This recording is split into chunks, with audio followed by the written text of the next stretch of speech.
This program features live coverage of an African safari and may include animal kills and carcasses. Viewer discretion is advised.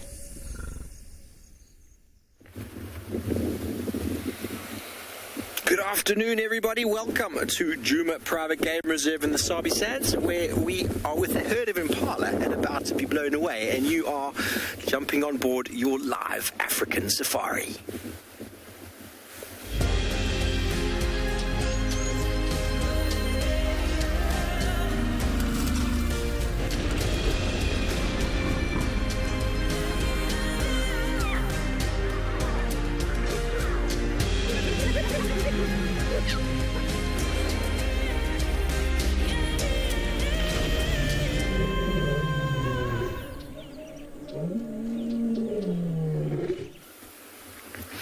Hello everybody, welcome to Djuma Private Game Reserve in the SABI Sands. It is a very windy day today, a huge heat wave on the way it feels.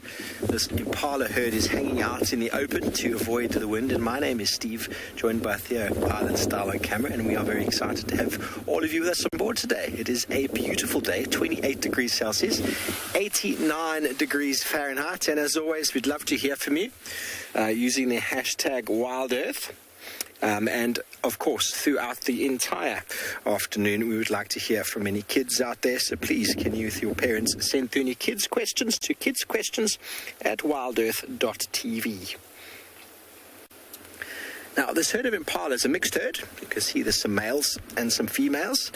And impalas are an animal that likes to be on the edge when it comes to habitat. So they like to come out in these open areas when it's windy and when they want to be able to see the approach of predators. It's how they keep safe. Obviously, large groups as well help with that. And it's very windy. We're a little bit low down, but you can probably hear the wind on the microphones. The wind makes for everybody being very skittish and very, very jumpy. Hello, Linda. You want to know if impalas go in the water? And yeah, they do sometimes. They don't swim extremely well, but they've been known to jump in the water into streams and into specifically watering holes to avoid being eaten by wild dogs. I've seen it once. James Hendry, I think 2 years ago, had it twice. Impalas down at Chitwa jumping in the water to avoid specifically wild dogs, and it doesn't always work in their favor because in the water lurks crocodiles as well as hippos.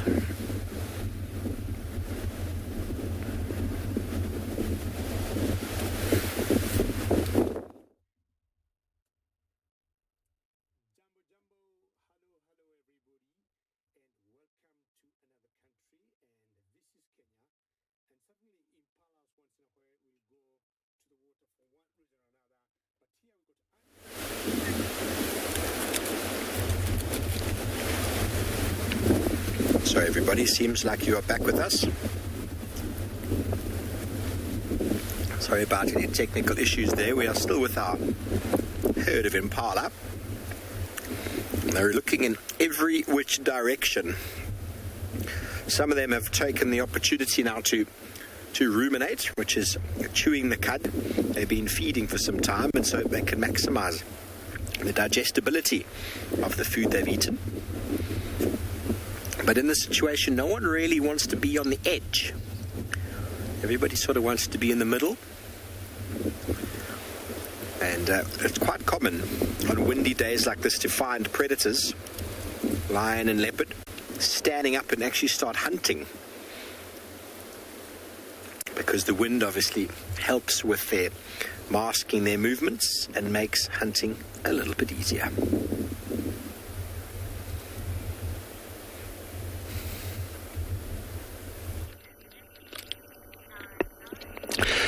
Jumbo, hello everybody, one more time, and apologies for that technical hitch. And we're talking about impalas going to water, and I was saying, which you never heard, we got animals here that are already in the water, and I'm talking about the sacred ibises there. And my name is David, and on camera with me this afternoon is Bungei.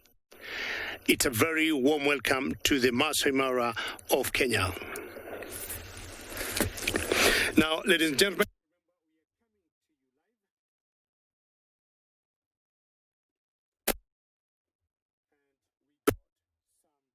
birds there.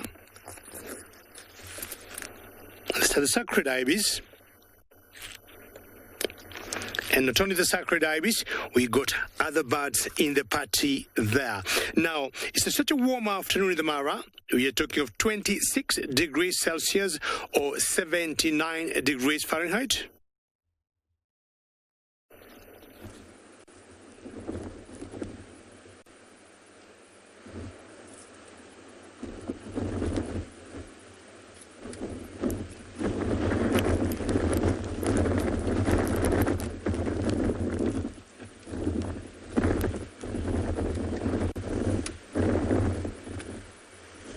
It is so windy out here today. Even few things coming to the watering holes, even though it's so warm. At least we saw those Cape turtle doves, right? Hi everyone, my name is Trishala and I have BK on camera this afternoon where, like I said, it is very windy and quite warm. I'm sure Steve has told you. So we're here at the watering hole. It's the southern watering hole. It's called Treehouse Dam, or Twin Dams rather. I just came from Treehouse Dam. And there's nothing happening, which is unfortunate.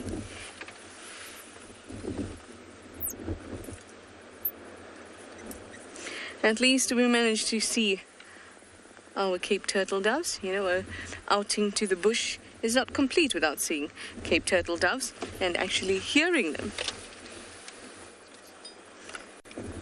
Here is the other dam. There's a reason it's called a Twin Dams, because there's two. Hello, lilac-breasted roller. Trying very hard to keep its footing. I'm sure you can hear the wind.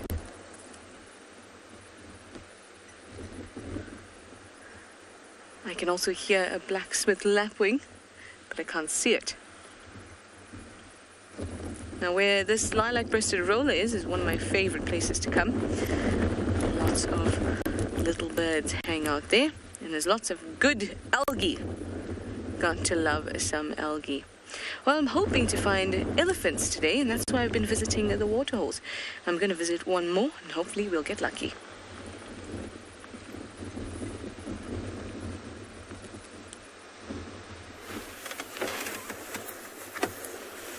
Well, Trish, if it's elephants you want, it's elephants you've got, because that's what we can always find here at PRIDELANDS. And we haven't got the bulls today. We've managed to find a breeding herd, which I'm always very excited about. My name is Taylor McCurdy, and on camera with me today is Sebastian Rombi, as usual. And like I said, we're here at PRIDELANDS, which is part of Baluli Game Reserve and the Greater Kruger. So these animals can kind of go anywhere, is what I'm basically saying. But they're just feeding down in this little drainage system. So you can see how the lay of the land kind of goes into a bit of a depression. So that's where those elephants are heading. And maybe they're here because of food, but I think it's the fact that it is very blustery out today, and the wind is almost to the point where I want to call it gale force winds. It's just come out of absolute nowhere. And I think this herd is not very happy about that. So they have decided that in order to stay out of the wind so that they can hear a little bit better, as I'm sure all the other guides have already told you, it's best to go to lower lying land. Clever elephants. Actually, that's where all the animals are going to be today, including myself and Sebastian. Are going to definitely not be sitting up in high points or in open areas. Otherwise, we'd just get all the sand sticking to our sunscreen. The elephants might be happy with that. But there's a youngster just munching away on a very prickly branch. It's pretty cool how they're able to chew through all those thorns and not really worry about getting a thorn in the tongue or on the side of the mouth. I definitely would be covered in prickles if that was me. But they've got such tough skin that a small thorn like that won't be too much of a worry. But they'll still eat around it quite carefully. They're not so brazen and will chomp right down onto the thorns. You'll see they move it around strategically with their trunk. Lynn, so a youngster will start to use its tusks when they are protruding out of the sides of their faces, essentially. Then they will try and start to use them. But you also get elephants that just don't have the genetics to have tusks, so then they just never get to use tusks ever. But I'm sure you've seen, if you've been watching Wild Earth for quite some time now, that these little elephants take a long time to try and master the use of their trunk. So, that takes probably about a year, maybe even a bit more. But, by a year old, they kind of understand what the use of a trunk is and how they need to use it. And then, of course, they'll just keep training up those muscles. So I think utilizing of tusks only comes at a later stage, maybe around 4 or 5.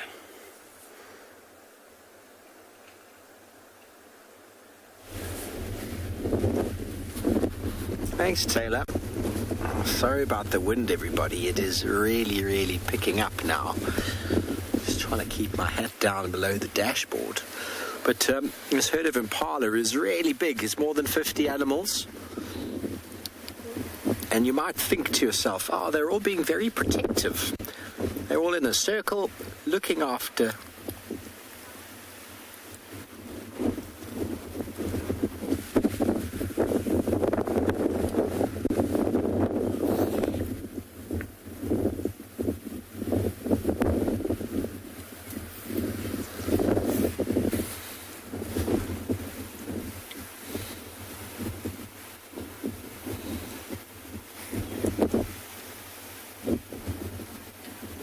Welcome back live to Djuma, everybody. We are still with this very large herd of impala, 50 plus. And the wind is howling.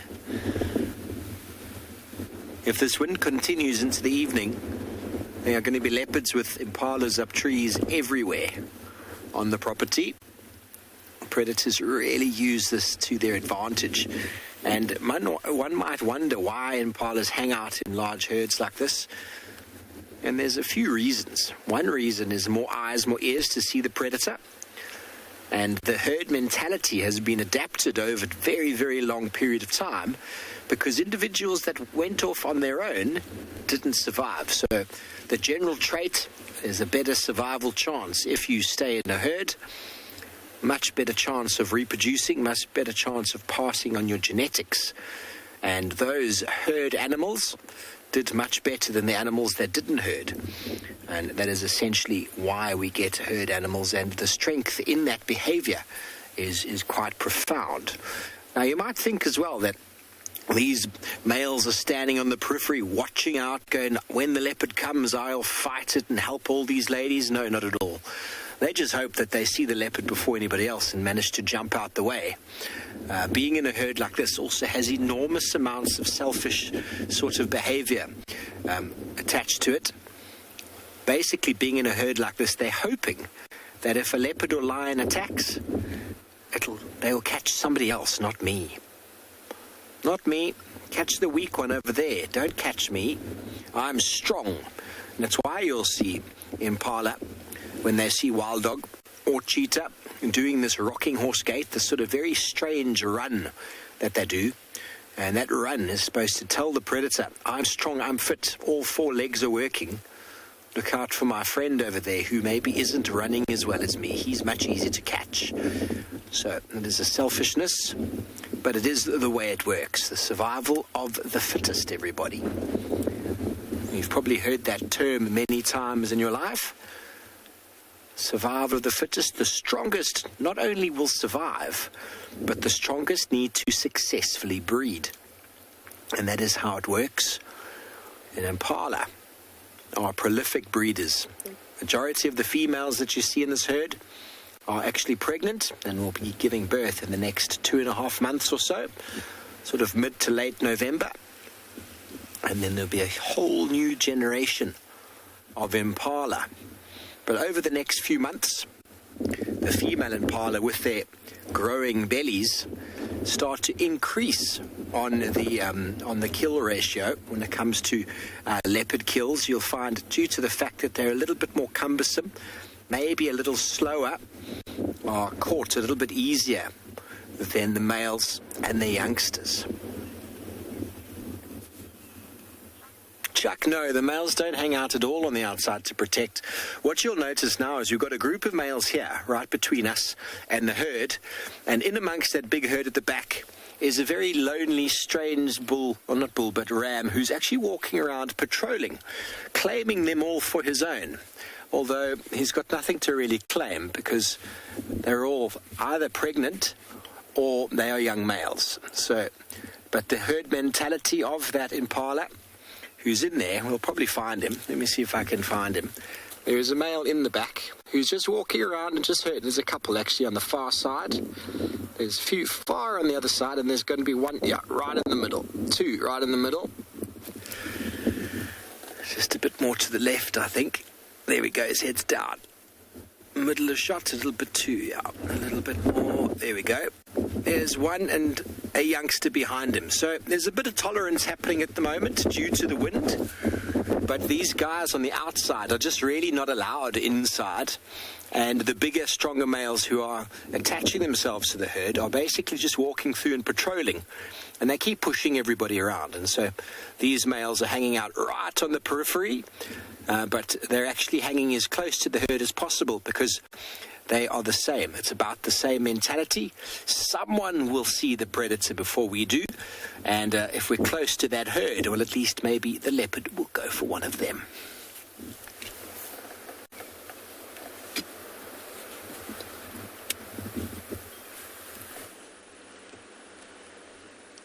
I am hoping to see something. And it is a spotted eagle owl that's in this area. Now, I'm down in the Mawati, which is our dry riverbed or our drainage. It runs from north to south. And I'm strategic in my choice to be here, in that I can protect myself from the wind. And if I'm thinking that way, other animals are too.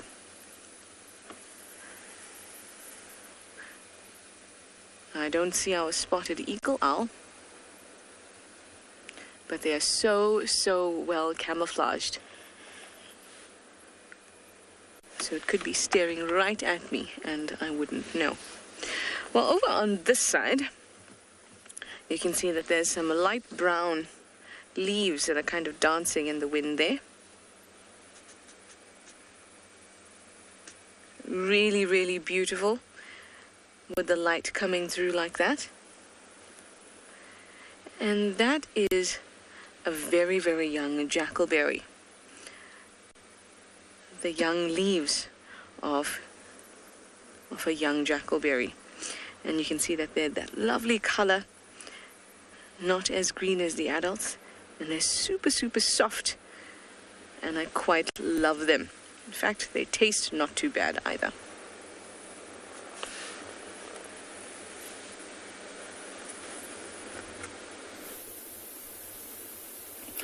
A good afternoon and welcome to all our viewers.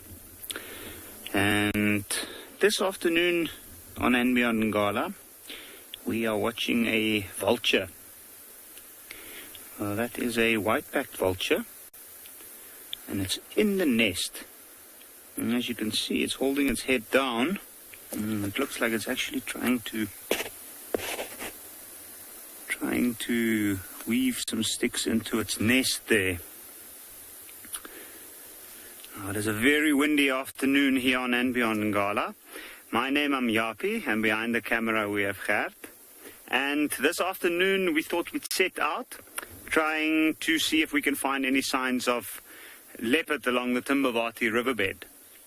And part of the reason why we spent time driving this riverbed is because of these very large trees, like this massive jackalberry tree. And one of the most amazing things about it is it provides a unique habitat for creatures like this vulture to make their nest. Now, the white-backed vulture is a very large bird of prey. It mainly feeds on carrion, but it doesn't necessarily perch as well as some of the eagles do. And you don't often see it perching inside of trees. So even though there's a very windy afternoon where a lot of the other birds might find some shelter lower down or deeper into the tree, this one is bending down, trying to avoid the worst of the wind. Heidi, Do vultures ever hunt? Yes, vultures have been recorded hunting. There's one particular type of vulture that we see in this area called the white-headed vulture. It's quite a rare vulture, but they have been known to take even small mammals sometimes. And there have also been recorded, all different kinds of vultures in this area have been recorded taking the chicks of other large birds that might nest out in the open like this vulture.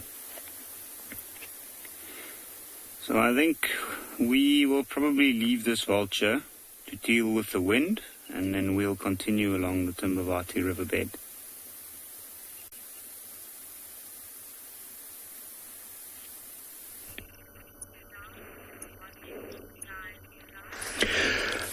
I would imagine, as much as maybe vultures may not hunt, but should they get, any carcasses of these gazelles here, they will definitely feed on them. Initially, before coming here, I had seen some beautiful lapwing, but my previous destination was to show you these Thompson gazelles, because this is one of the largest herds I have seen of these Tommies. We've been seeing them in 1s, 2s, 3s, and 5s. But now we have a quite good number. Well, and my apologies earlier, because you lost me on 2 occasions, but I would say third time lucky, and you're not going to lose me again. I'll be here to stay. We once in a while have these technical hitches from where we broadcast from the African bushes. Thompson gazelles, we call them, and always getting the very fine, shortest green grass. Busy tails as usual, and it's always more of a reflex, not necessarily because of the flies, but again, as we have bought, they'll always want to show there would be predators. We are alert, yes, we are eating, we are facing the other direction, but don't play any games. We have always thought this is the favorite food for the fastest mammal on land, the cheetah. I would say out of every 5 kills cheetahs make, I would say 3, and especially in the Mara, 3 Thompson gazelles. But of course, they'll go for other, prey like wildebeest, or even toppies or grand gazelles. But this is always on top of their favorite food. The Mara River in the background there. It's a huge buffalo there, I guess. It's a huge buffalo. And it's giving a ride to some cattle egrets. And it's definitely a bull, you can tell. Being solitary, the boss or the heavy horns that he got is definitely a bull. These are animals you don't want to take chances with. And more often than not, they're always very grumpy. The only reason you don't want to take chances with these animals, you never read them carefully. It's very difficult to understand them, and they are always very unpredictable. And having said that, I'll tell this buffalo here good afternoon as I head on.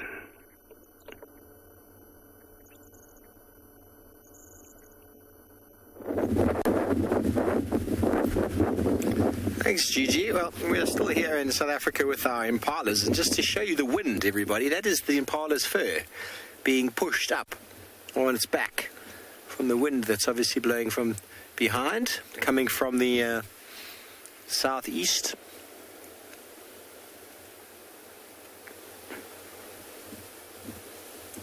Wonderful herd of impala here, all out in the open, just as you went away from us there. These males got a little bit of a fright and ran towards the herd, and the male who's in attendance decided to chase them. There's a lot of body language in animals who don't have to necessarily do much apart from the way that they show their face, the way they move their head, and the way that you lick your knee. It's very important, the way that you groom your leg. Impalas have got very specialized teeth. Very specialized teeth on the side. The side teeth are a little bit movable. It allows them to actually groom in their fur. It's a very useful strategy for animals that get loaded with ticks. Ticks are a big problem for many animals. And so Impala, there we go. You can see the oxpecker busy in attendance to that youngster. It's a little yearling Impala. He's doing a bit of a comb. Seems to be juvenile oxpecker. Still got the dark beak. And watch the youngster's throat. Oopsie, he just regurgitated into his mouth. That is ruminating. The animals will chew their cud. Basically, they fill their belly with food, and they go sit down just like this and chew it and chew it and chew it until the particles are much, much smaller. There at the far back, that male has been dishing out some discipline.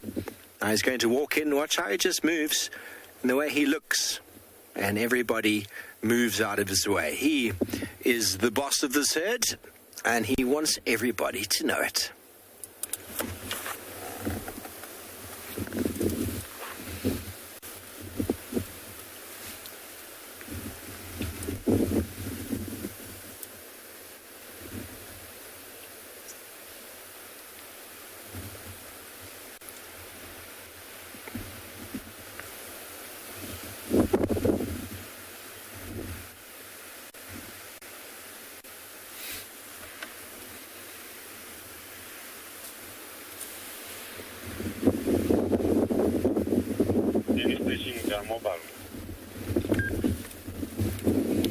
Afternoon, Fat.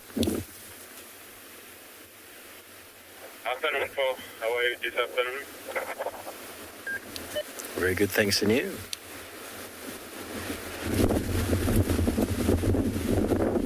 Yeah, I like to check physically. I hit the break gym. After that, I have to try to follow the turns inside to touch wood.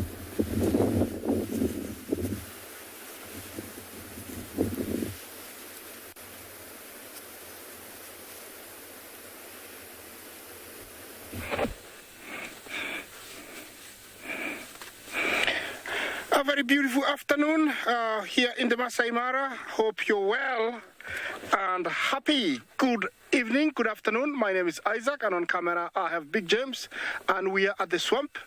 Temperatures right now are about 27 degrees Celsius, and we are ready to show you what we have here in the swamp. We're in search of lions, but before we find them, we do have eland, we have Thompson's gazelle, and actually the swamp itself looks very, very green and beautiful after all the rains. Remember to talk to me on hashtag Wild Earth for comments and questions. Those are eland, Africa's largest antelope, and they look very, very healthy. Look at them.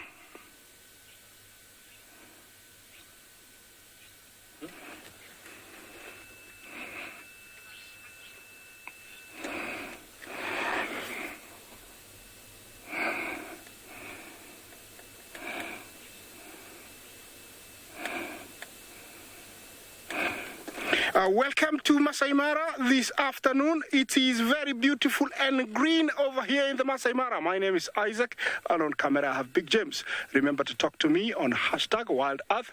Any questions, comments are very, very welcome. I'm here at the swamp to show you some of very beautiful antelopes that we have here in the Masai Mara.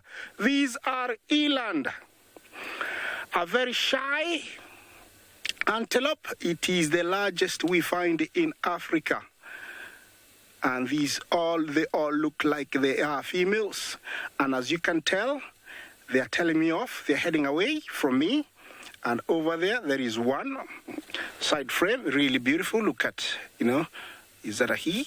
Let me tell you, it's a she. She's a very big one. She's walking very carefully because the marsh is very wet and she doesn't want to get stuck. Yeah, apart from that, who else do we have here?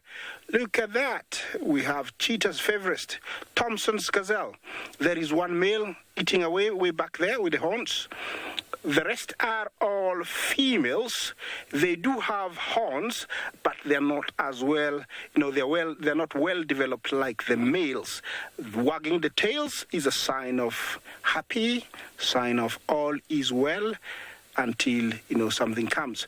You can tell the closer ones to me are lying down. It means there is nothing about. are part of the migrating animals that we find this time of the year, amounting to around 200,000. Over here, we are showing you a handful, but they are part of the migrating herds. This is an antelope favored by the cheetah because it is a good size for it, and they can easily bring them down. Yeah, we've gone back to eland. The eland actually amazingly outweighs the buffalo pound to pound. They're much heavier. They weigh up to a ton. You know, the Cape buffalo or the African buffalo weighs only about 900 kilos. Not talk about that, but this is a well-adapted antelope feeding on grass and also browsing. Look at it, it's got an itch, so it's scratching itself with the horns. Look at that. Did you see that?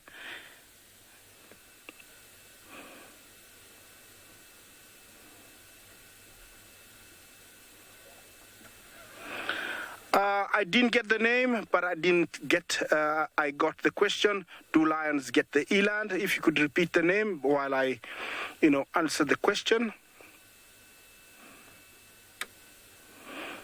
Yes, lions do catch.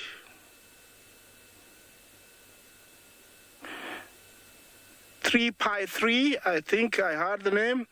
Yes, the lions do catch eland, but they don't go down easy. They can kick and they can gore with those horns. They need to really ambush them to get one. Young ones are preyed on by hyenas and leopard, because hyenas hunt in big, clans of up to 20. They can outmaneuver the mother and take the young ones. Leopards do ambush the young ones when they're lying down, because the mothers leave them in a hidden spot on the ground, and then they go graze, coming back every about an hour to, nurse them. So if a leopard spots the mother hiding the little guy, they'll sneak,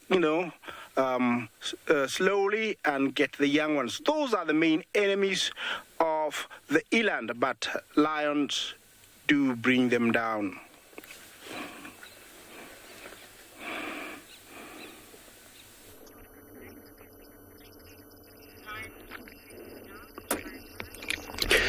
Well, currently in the Maasai Mara, we got the wildebeest or the zebra's migration.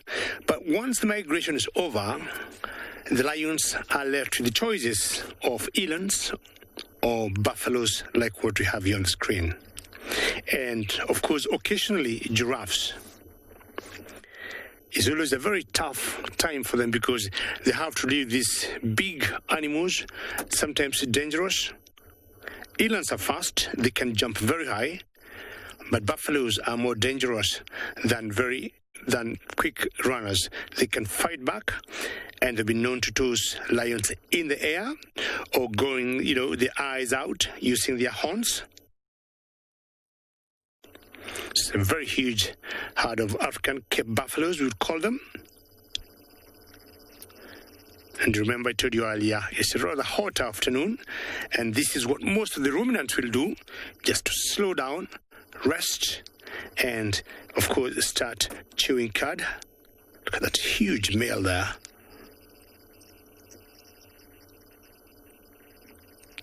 So until it'll cool off, that's when they're going to start moving. And buffaloes have been known to drink lots of water. So any place they're going to rest, like where they are, we've got a few watering sources. In the background there are those trees. We've got a few springs in that area. So as it gets hotter, as they dehydrate, they're going to quench their thirst. And anytime you see buffalo droppings, it's very similar to cows. It's always very loose.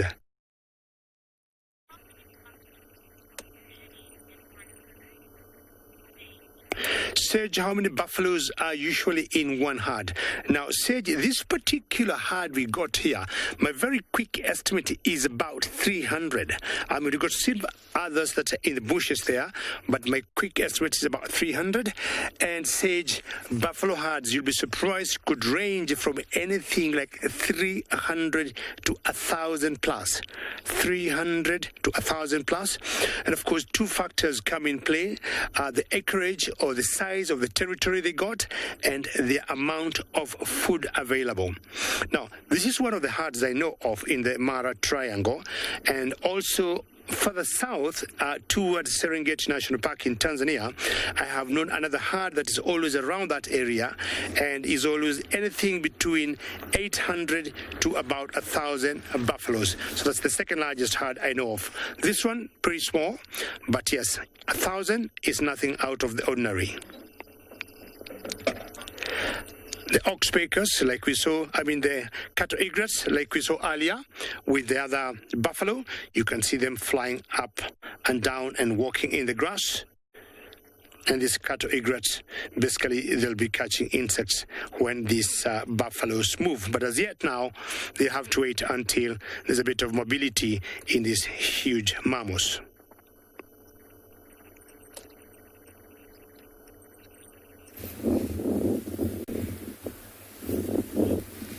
Welcome back again here in the SABI sands with our impala that seemed to sort of be calming down a little bit. The wind is still busy, but it hasn't been as blustery as it was 10 minutes ago.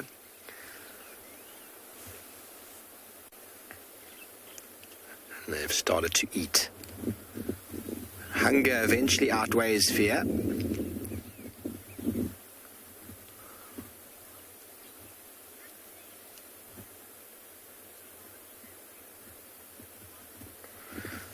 Hello, what? Do you want to know if impalas use their horns against predators? I've never seen it. I've never seen an impala male turn on a predator. They do it very often for themselves. The horns are designed as a fighting mechanism for male versus male impala, where the female don't have them because their defense against predators, for the most part, is to run very quickly or to stay in groups and to avoid predation by alarming at the predator.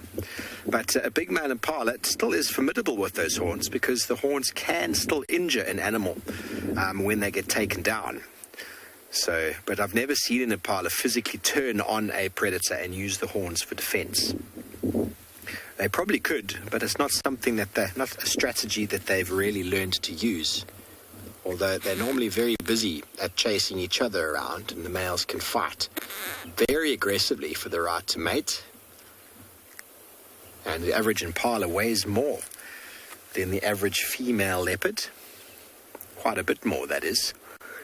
But it's like buffalo who could stand their ground against lions and win every time, choose to run and become prey. Even though the male and females both have horns in the buffalo herds, they still do fall victim. But when they do stand their ground, the lions don't quite know what to do. Impala, if they knew that, they'd probably come off quite well against female leopards. Male leopards, maybe a different story. But they are known to follow predators when they see them, looking at them as they disappear into the long grass. But I've never seen them physically run at a leopard and use its horns. But they do follow, always ready to run away in the opposite direction if something happens, with that very loud snorting. We've been hoping to maybe catch a glimpse of someone trying to sneak up on them, but we're probably going to move off from our impala shortly and see what else we can find.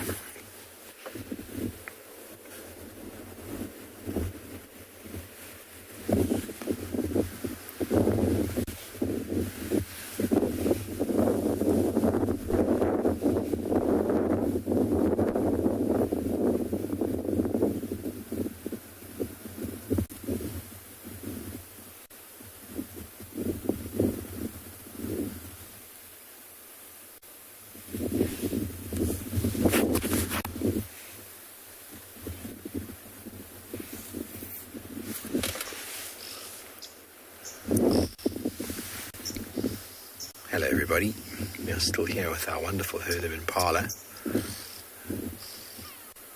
We are going to move off shortly and see what else we can find.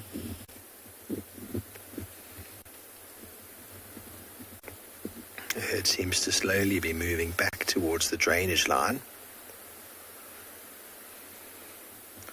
Some of them sitting down and chewing the cud, just taking it easy in the middle of the herd. They know someone else is watching, you see.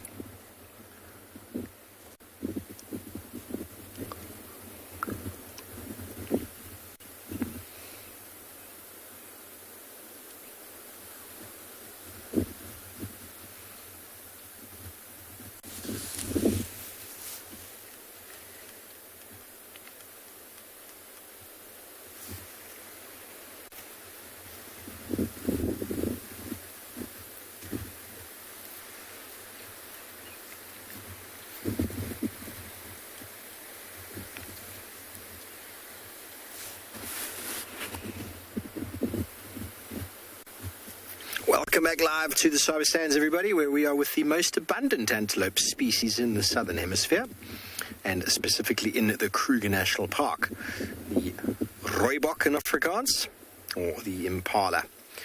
Very, very nice to spend time with them. They are such an overlooked antelope species, and you are guaranteed to see impala on any game drive in the Kruger, the greater Kruger, guaranteed. And they are actually a very, very well adapted or evolved animal. And their herd dynamics and the way that they breed is definitely something that's set them above many of the other species.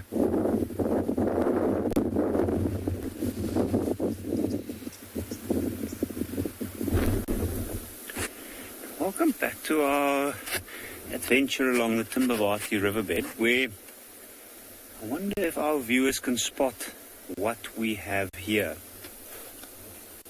Because of the strong wind this afternoon, I don't know if you can see the top of the trees.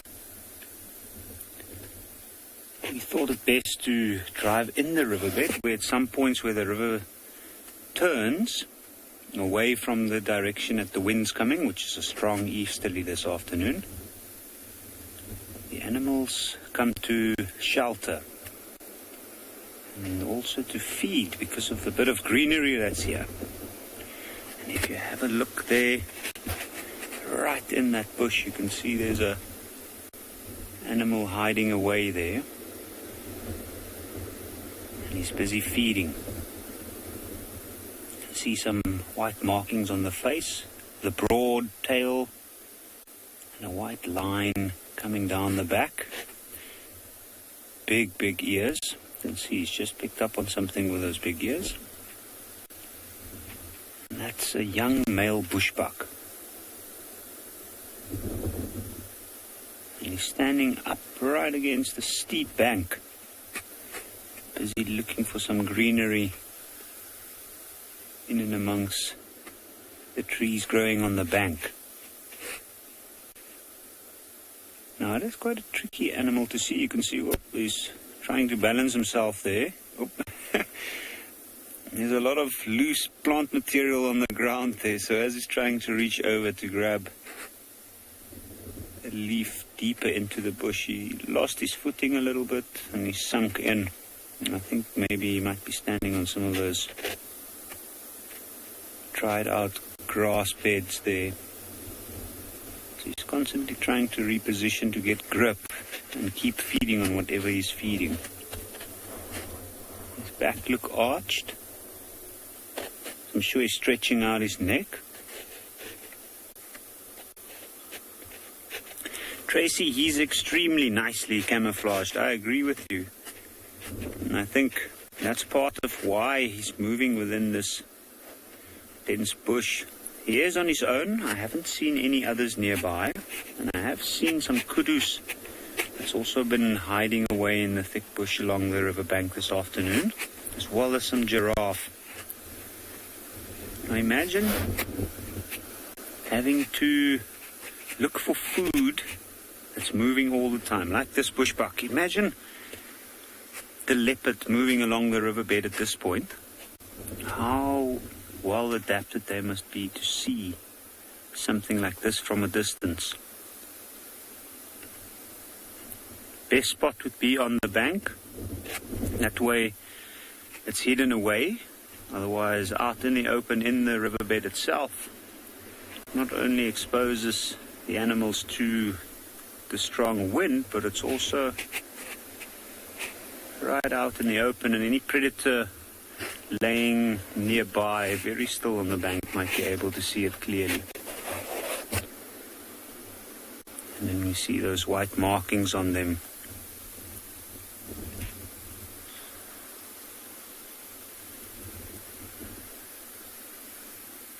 C-Mac, and is a good question, is the bushbuck related to kudu and NGALA? They are related to kudu and NGALA.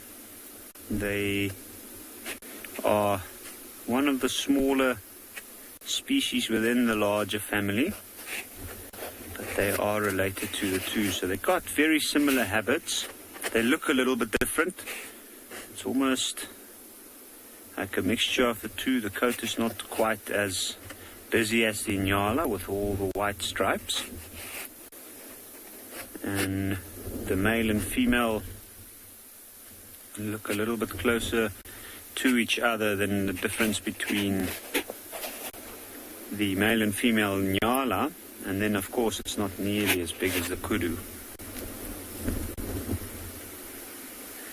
But I can see this bushbuck has definitely found something good in there. I'm not sure what exactly he's feeding on. It's tough to see. You can see not even his tail is flicking.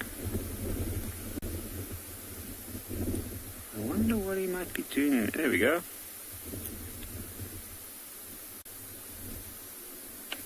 That is pretty interesting.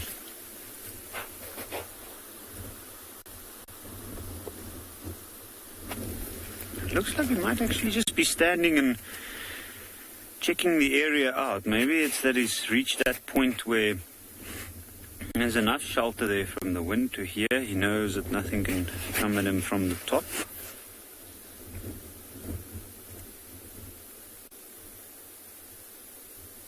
Because it doesn't look like he's feeding at the moment.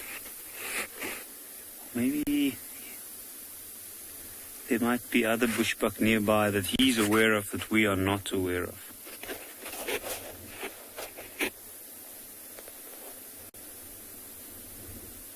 And like this bushbuck, we've seen quite a bit of other animals in this area.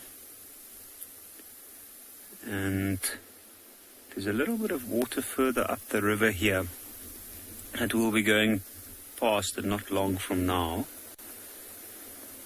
And I'm sure this is where the animals that's been in, or that we see in this section of the riverbed, has come to drink today during the hot middle point of the day.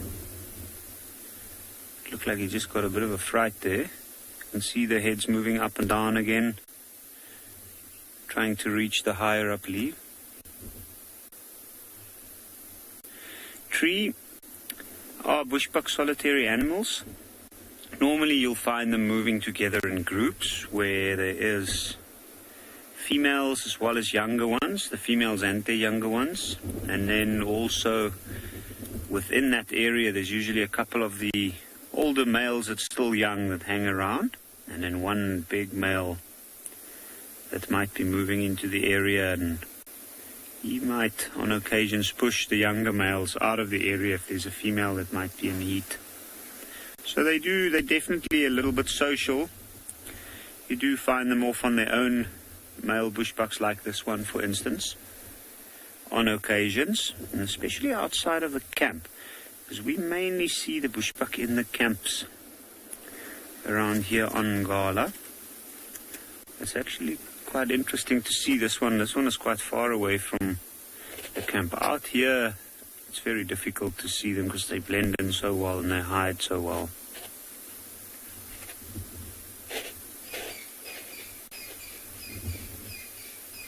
See, he's actually looking for, looks like he's looking for greenish leaves or leaves that's fallen down from the trees nearby, and individually he picks them up.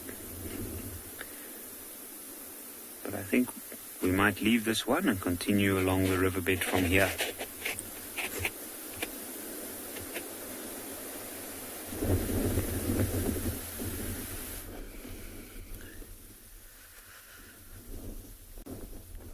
Good afternoon, everybody, and welcome to and Beyond PHINDA Private Game Reserve.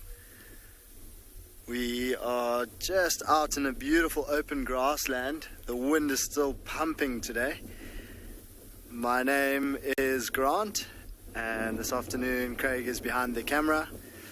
And we've come out to this beautiful open grassy area to see if we can try and find a cheetah. And in the meantime, we've found these wildebeest, and you can actually see how the grass is moving. The wind is absolutely howling.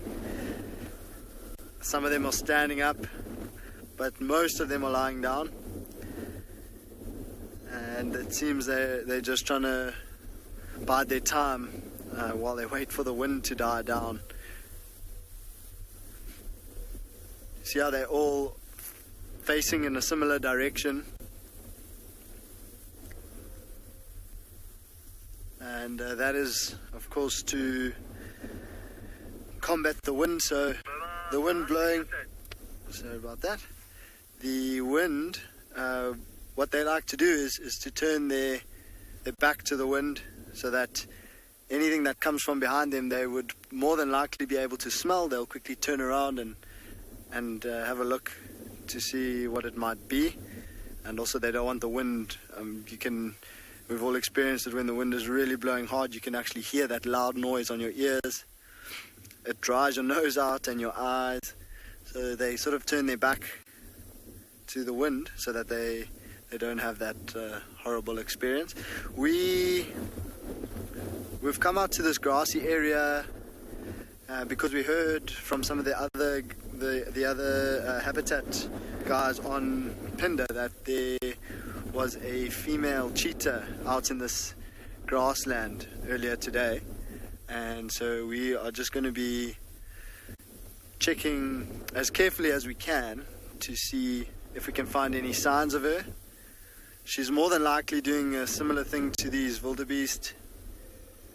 Cheetah are quite sensitive to the wind and the elements around them, and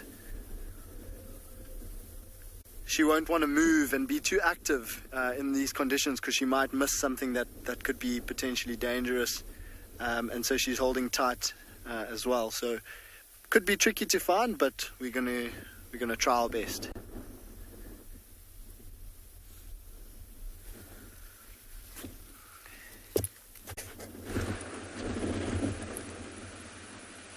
This lapwing has decided that, given that all the water holes seem to be empty and most of the animals are trying to protect themselves from the wind, it's going to take advantage and give itself a bath, which it did.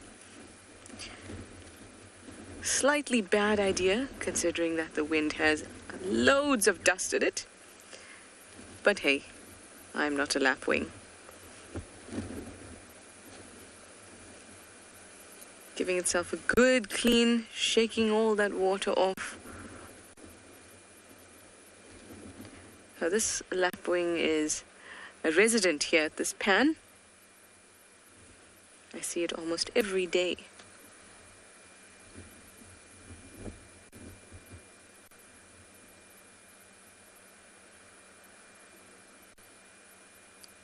Maybe you will call for us, lapwing? No. Blacksmith lapwings have very blacksmith-like call. They sound like a hammer hitting an anvil. Clink, clink, clink, clink. And often you can't get them to stop. Sometimes it feels like they want to speak over you. But this guy is very quiet for now. We're hoping that we'll see some little blackwing chicks, blacksmith lapwing chicks, there we go, Shala, very soon.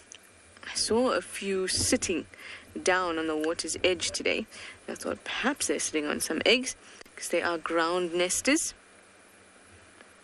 And their eggs are very well camouflaged. In fact, if you're not looking very carefully, you will miss them completely.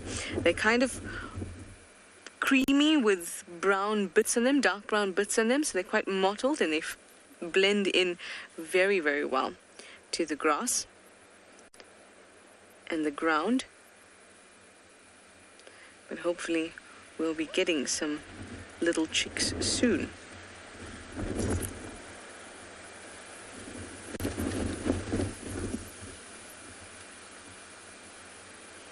When they have little nests and even youngsters, both parents, because they're monogamous, there we go, because they're monogamous, they take quite good care and can be quite defensive. Their chicks are born precocial, so they can stand, they can move around, but they are adorable and a little wobbly, so I can't wait till that happens.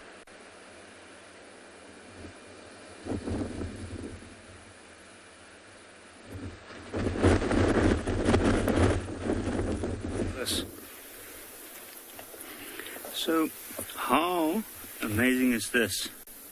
This riverbed is so productive this afternoon.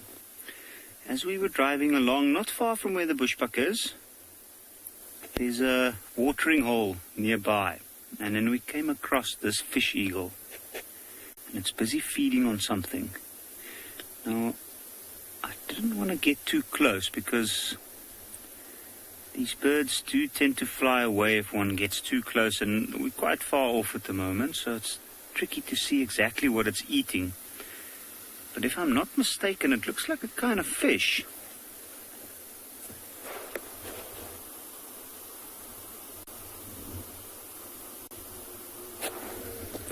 I can only see some red of the flesh as this bird's eating. Initially, we thought it might be a terrapin. Oh, there it goes. I don't know where it's going now. The mate of this bird is not far away. And then there was also a white-headed vulture that was flying around this area. So I think let's approach. Let's have a look. Let's see if we might get a closer view.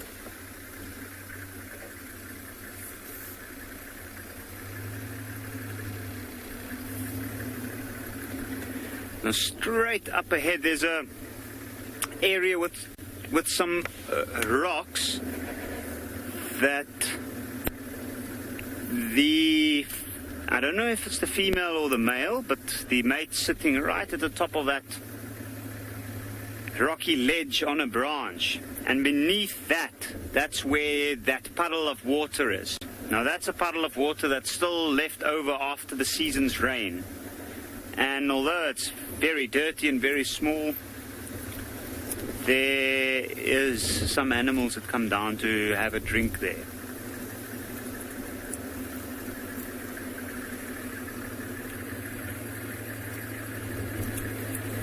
Now, I don't see the other fish eagle, and I'm sure it'll come back to this.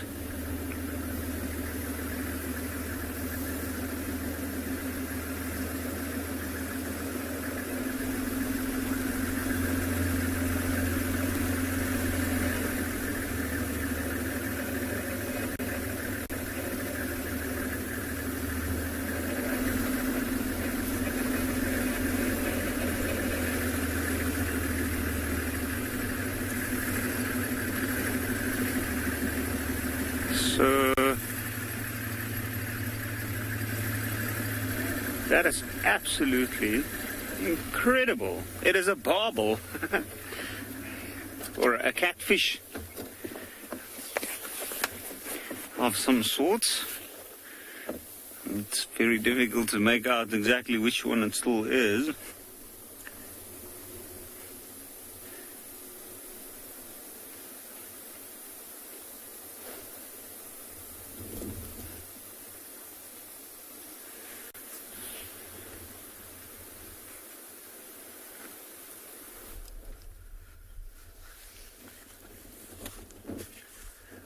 Welcome back, everybody, to and beyond PHINDA Private Game Reserve. We have just managed to find this female cheetah, and she's not even 200 meters away from that herd of wildebeest we were just sitting with. That is the first time she's sat up, which is quite exciting, but that is what she would have been doing throughout the day today. She's just beautiful. But as I mentioned earlier with the wildebeest, they will all be on quite high alert. These windy conditions are actually favorable conditions for bigger predators like lion and leopard. They can use the cover of the wind making a noise in the bush to sneak up closer to their prey. And so they have to be extra cautious on days like these. There's some beautiful backlight just on the left-hand side of this cheetah. And if you look carefully, sorry, Craig's just gone out, but on her neck area, You might notice that there's some longer tufts of fur that are just waving in the wind. And that gives us quite a good indication that this cheetah is quite young. So young cheetah, they have got really long hair like a mohawk along the length of their back. For those of you that haven't seen one before, they're quite black on the belly. And then the top side of their body is really light color, almost like the grass behind this cheetah. And much longer than the rest of their body, and it's an evolutionary adaptation to, it's their defense mechanism to freeze and lie down in the long grass and blend in as best as possible. And so this young female cheetah has still got some of her baby fluff still around the neck there, and that's the last fur to fade, and sometimes it actually stays. So that's one of the ways that we are able to age something like cheetah.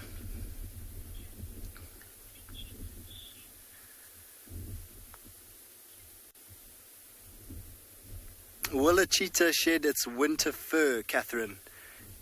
So cheetah don't get a winter and a summer coat. They do not molt.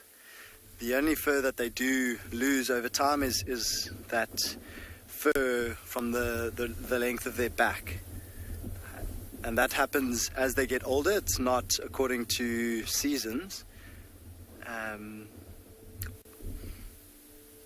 So yeah, I don't know if there are any animals in South Africa that have a molt. We have quite mild conditions in South Africa, which make it very favorable for our overseas visitors. It's a really mild climate. It's really warm pretty much all year round. And so none of the animals out in the African bush really need to get a much thicker winter coat. They can all sort of get by with their all year round coat.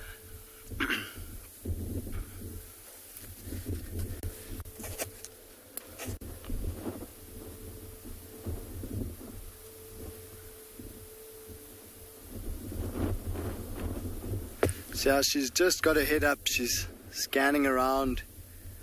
She's been lying down for the last 5 minutes, and so she's just doing a little bit of a check. We'll see. Usually, I mean, a typical cheetah behavior would be to sit up like this, scan around, check that everything is still good all around her, and then she might lie down again.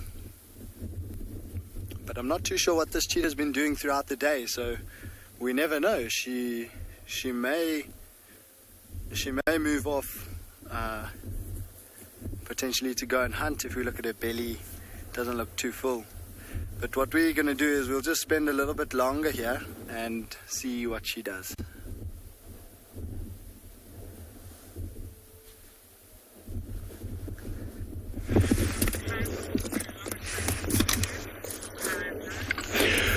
Well, they could be very lucky to see a hunt, and not once we have seen here in the Masai Mara cheetahs hunting even at night. More often than not, they hunt during the day. But once in a while, if circumstances force them, they'll always go for a hunt. If, for example, the stalking is taking time to get close to, or the plan is not right, they'll wait until it gets to darkness and they do hunt. We've got a huge herd of elephants here.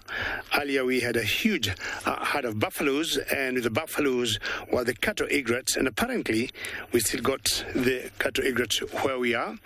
And this is one herd that I've been following, because I've come to know either they hang very close in this particular area we are in, and by virtue of them being on the road that I use almost every other day to the game reserve or out on my way to the camp, I have picked two particular elephants, two cows, and I have marked them. One has some squint tuft, and the other one got a half tail.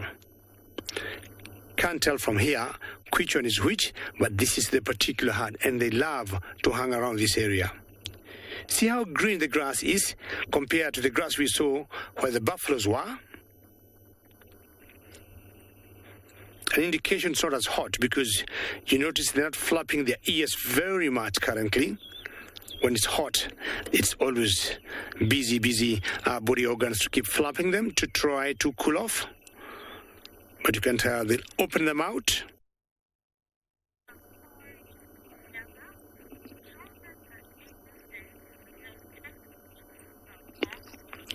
Safari lover, you'd like to know how an elephant will eat the bark of a tree without tusks, for example, that tree.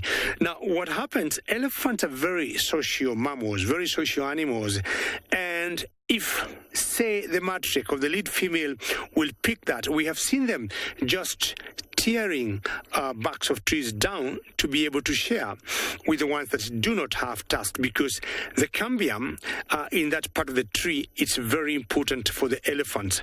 So we have seen sometimes the males, which are much stronger, trying to bring the whole tree down, but ideally they'll benefit for the ones that got the tusks, safari lover. There's a lone zebra there. And my guess is they'll eat towards those thickets or trees should it get much hotter. And hopefully all these cattle egrets are going to enjoy the insects jumping up and down from these elephants.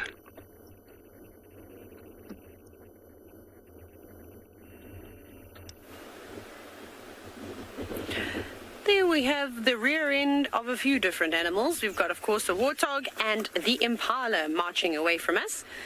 They are feeding out in the open, which is quite brave of them. Where they were grazing now, there actually wasn't much food, so I think it's a better area if they walk to maybe some of the taller grass and start cropping it down, because they've kind of overgrazed some of these other open spots. But it isn't just the warthogs and the impala that are around here. We've got Sebastian's favorite animal. There's 3 of them, maybe more. Probably more going to come around too. There's some giraffe as well. Now, I'm sitting down here complaining about the wind. I can't imagine how terrible it must be for the giraffe. I'm so sorry. Can you imagine as they're trying to feed and all those branches now banging in their faces? That can't be too fun. But anyways, they have to put up with the wind either way, and at least it's not freezing cold yet. We might be saying something completely different. So we've still got the nice warmth of the sun. We just have to deal with the wind today. But feeding right at the tops of those trees. Not that it looks like there is much on that tree. Looks like they're feeding on a knobthorn. Yeah, it is a knobthorn. No flowers on this one though. The sweet sort of scent of the knobthorn flowers has really been filling the air, which is awesome. And I think all the animals have been enjoying feeding on that. But right now, I actually don't know what they're eating. Little twigs, probably. Can't see any new leaves or anything coming through there. So there was also a herd of buffalo around here somewhere, and that's actually what we've come back down to look for. So hopefully we will find them. But I think if we stick around, maybe the eco-training camp in Ndlovu Dam, we'll probably get the buffalo coming around to drink, and maybe even these giraffe. And the impala and the warthog, they are slowly moving in that direction. And as the crow flies, they're only about 300 meters, maybe at an absolute push 400 meters away from the dam. So that's really just around the corner for these big animals, especially with long legs like that. You can hear the wind howling now.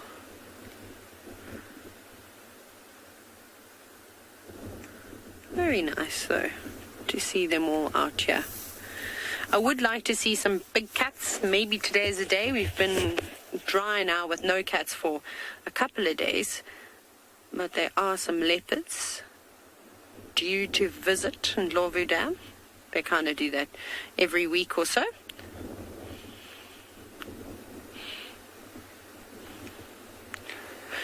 Leon, it depends on what species of giraffe you're talking about that will determine their height. So the tallest of the species is the MAASAI giraffe. So maybe David will be kind enough to be able to find you one and show you one. They kind of dwarf the southern giraffe, which is the species of giraffe that we're looking at right now. And I'd say these giraffe can get anywhere between, so maybe a female just over 3 meters, 3.5 meters, and a male probably just over 4 meters or so. So they get quite large. Very, very tall. like I said, when you have a look at the Maasai giraffe, they do get much taller. These look like all females too, so they're not as enormous. There's a couple of beautiful big giraffe bull around here. Actually, there's two different individuals that come to mind that are enormous and definitely tower well over 4 meters. And they're quite exceptional. Just everything about them is quite special. You don't look very happy about what you've just eaten, no? I don't know why she's shaking her head like that. Maybe the oxpeckers, the birds, are annoying her today.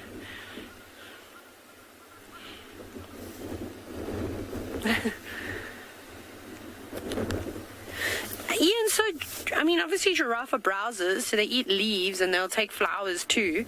If there's a small shrub growing on the ground, then yes, they might eat off of the floor. You know where you actually see it a lot?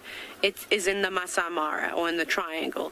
As you'll see them out in these huge open grasslands, and there's only a couple of maybe balanitis trees here and there, and then there'll be quite a few small shrubs growing amongst the tall grass. Now, you can't necessarily see them. We know that for a fact that giraffe do not graze, and they all stick their heads down into the grass. And every now and then you'll hear people talking about giraffe grazing, and it's normally from the triangle, the MAASAI Mara, but it's not the case. There's just these small shrubs, because we were fascinated, and like, what are they doing in there? And then eventually, when you are lucky enough to go off-road for a big cat sighting, then you see these small shrubs growing in amongst the grass. But here, not right now. I haven't seen them really stretching their heads down towards their feet. Maybe bending down to feed on a smaller shrub, but nothing sort of significant. There we go. She's going to join in on the other 2 giraffe. There must be something tasty on that tree, but they won't feed on any of these trees for too long. They'll spend a couple of minutes there, and then eventually they'll move on off. This species of tree is notorious for being able to communicate with one another in the form of a tannin, like in a pheromone, if you will. And on a windy day like today, lots and lots of trees are going to know that there are giraffe around browsing. But fortunately for them, it doesn't look like there's many leaves on the tree, so I'm not sure if the stems are also going to be a little bit on the bitter side, or not so tasty side of things. I don't know, but we'll sit and watch and see what they get up to.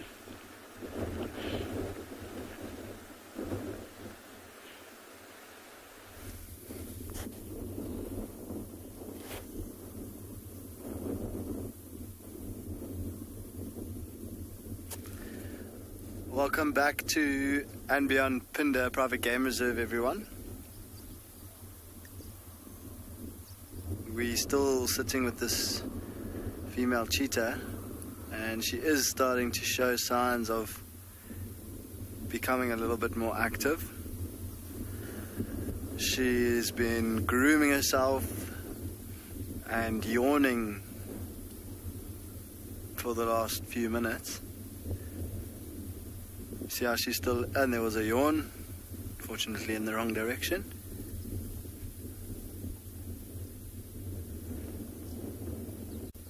She's still scanning her surroundings, but definitely showing signs that she could potentially get a little bit more active.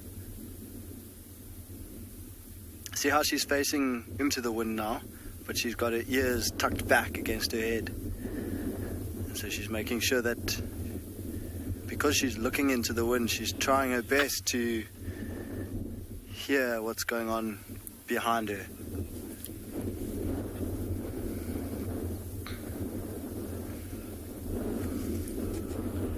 You look very carefully on her cheek there. You see that very characteristic tear coming down from her eye. And then if you look where her whiskers start, when it comes back, I'll show you again, or when she turns, there we go. If you look very carefully, she's actually got a little split. There's a little gap on either side, just above her whiskers. And her mum and her sibling had that same little gap, which is quite interesting. It's something that we've so far only noticed on them. Most other cheetahs, that tear mark is a solid line going straight down from the eye down to the mouth.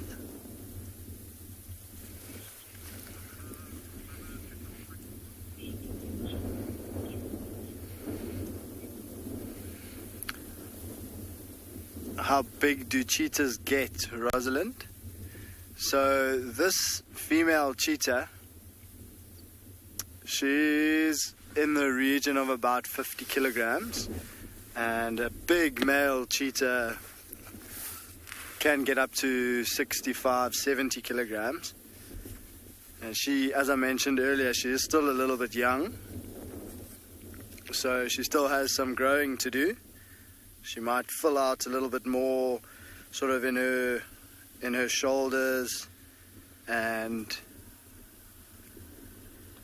possibly around her neck area, because she will do quite a bit of, through her life, she'll start to kill a lot of animals and exert a lot of power through her jaws and squeeze those jaw muscles, so she'll start to get slightly more muscle on the head, and muscle can weigh quite a lot.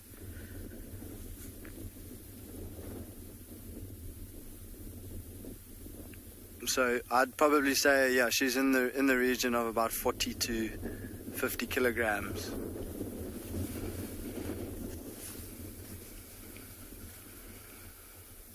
See how perfect this habitat is for her. It's beautiful and open. She's got a great opportunity to scan for potential prey, but also she'll feel quite safe here.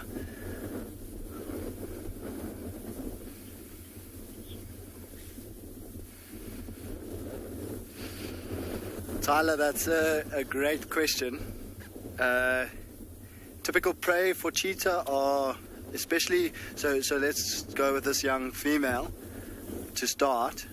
She would go mostly for antelope species that should probably start off, let me correct that, should probably start off by chasing little things like scrub hares, and maybe catch a few scrub hares, and then from there she'll move on to things like smaller antelope species like red duiker or grey duiker. There's a little bit of water there. Let's just watch. She might try to jump across it. And I'll just carry on for you, Tyler. So then she'll move on to things like impalas, and more specifically female cheetahs. They will prefer to try and go for female impalas or female NGALAs without horns. Horns are a big potential risk of injury to something like a female cheetah. But then on the other end of the spectrum, and I'd love to hear any comments if anyone has seen it before, but last year I actually saw 2 male cheetah on PHINDA catch a young giraffe, which is the biggest animal I've ever heard of cheetah taking down. But bigger males can go for things like kudu.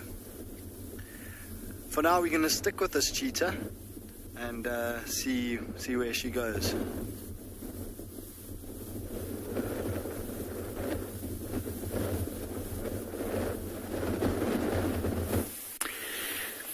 So we've finally reached this puddle of mud, basically, and inside it we've come across a very interesting scene.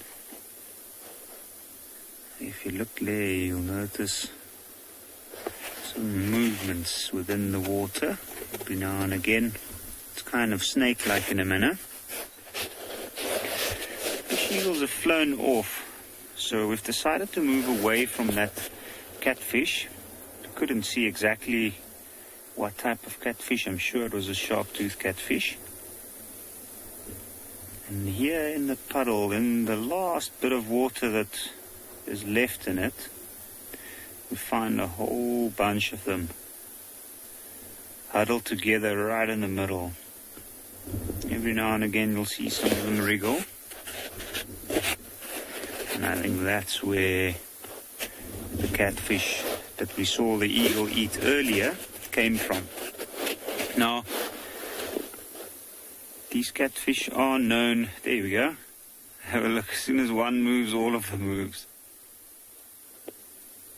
They have been known to sometimes cross small distances over land to get to other water.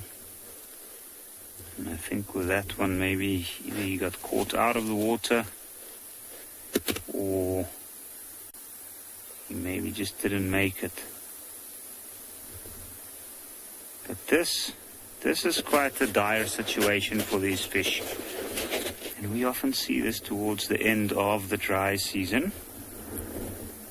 Because where they are now, as soon as this water dries up completely, then they'll be, if they don't try to move, there's no water nearby, to be honest, then they'll be susceptible to predation. And anything from those two fish eagles that we regularly see here to a leopard might try and grab some. I'm sure even the hyena might try. And there's also a bunch of birds around here. Quite a few interesting ones. Unfortunately, most of them have moved off now. You can see that large rock face going up onto the northern bank of the Timbavati, where that's what holds the water there. There we go. What a beautiful bird. Two of them. Some beautiful black-collared barbets.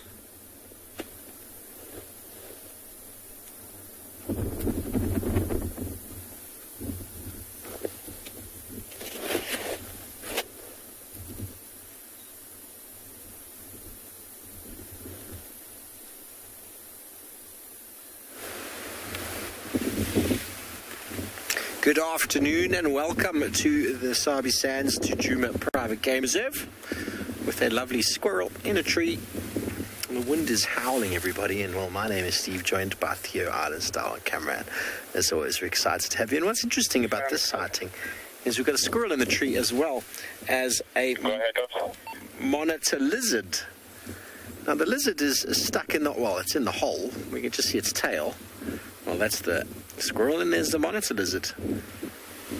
It's trying to hide from the wind. It's not very pleasant, eh? It's alive still. Tail is blowing. Gosh. This is what we're contending with today, everybody. The animals are hiding away. It's not a very pleasant day from a game viewing point of view. We've been trying to keep to the river. We're quite low down and buffered by the bush vegetation.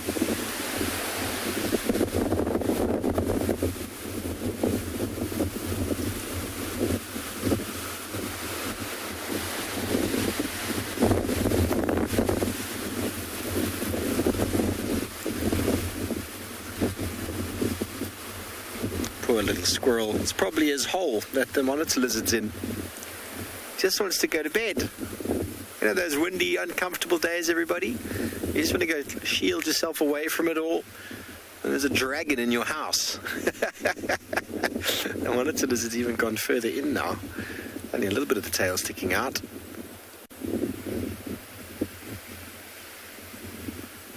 Wonderful big leadwood tree. Here by Twin Dams itself. Thought a little meander around the water would be a good idea as well, but I don't think anyone is going to be doing too much moving today. It's very, very uncomfortable weather to be moving for the animals.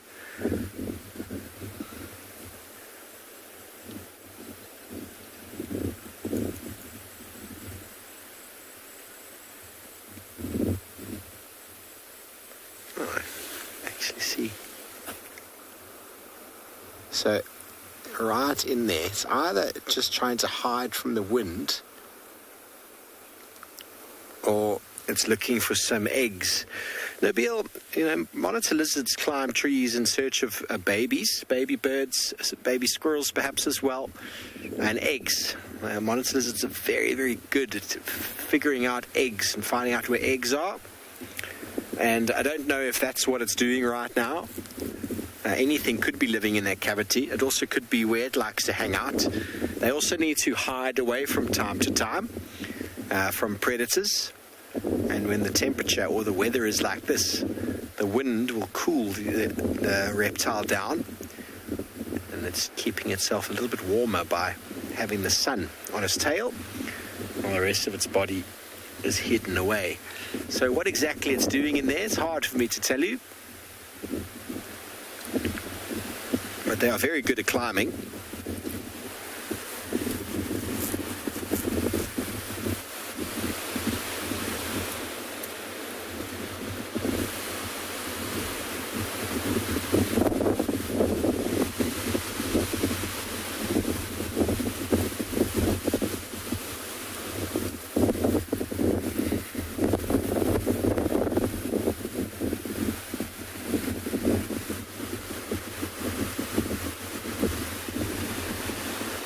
So you can see how windy it is.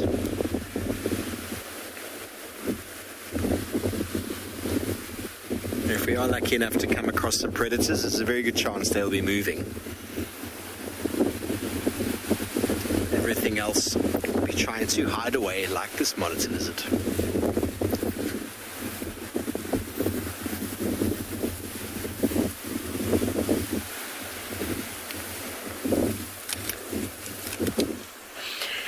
So the buffalo beat us to Ndlovu Dam, and I don't know if they've had a drink or not. Some of them have rolled in the mud, but the others don't seem to be too dirty. Maybe they have wet hooves, but it's quite difficult to tell when your fur is... But anyways, there they are, standing underneath the beautiful apple leaf tree, and the one that I was talking about that was rolling in mud, you can see it's glistening in the sunlight. It's like it's been cast in silver. And all the other bulls seem to be quite entertained by it as well. He's also got very muddy feet. Why don't you all go and have a wallow? Because it's very funny to watch buffalo that are normally, well, that are, you know, tainted as these rather unhappy creatures all the time. To see them having fun is quite a nice change.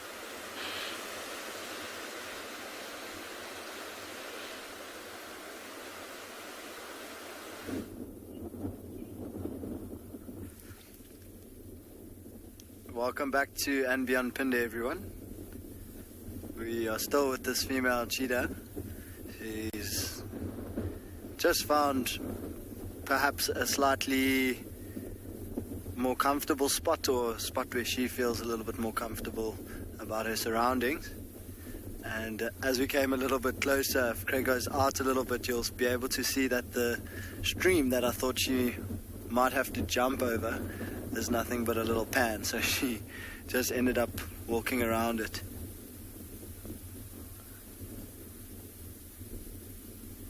But she looks really content now. She's got the warm afternoon sun. The wind, just to give you an idea, is pretty chilly.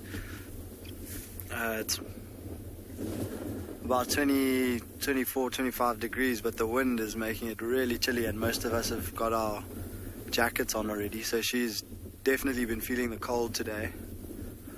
So she's enjoying this last bit of sun.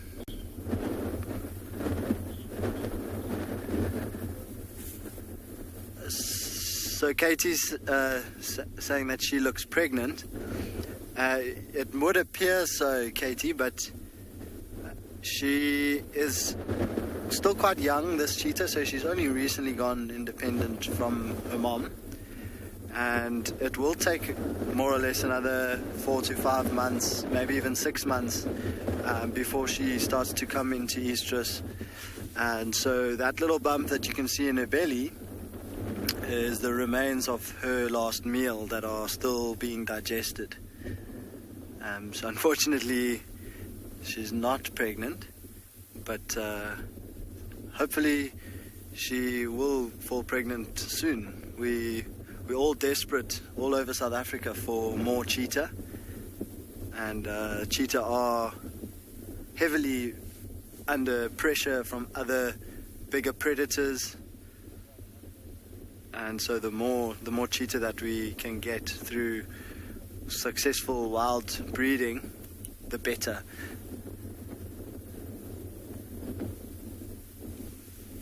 We need more cheetah that have grown up around those large predators, that have been shown by their mom how to avoid them.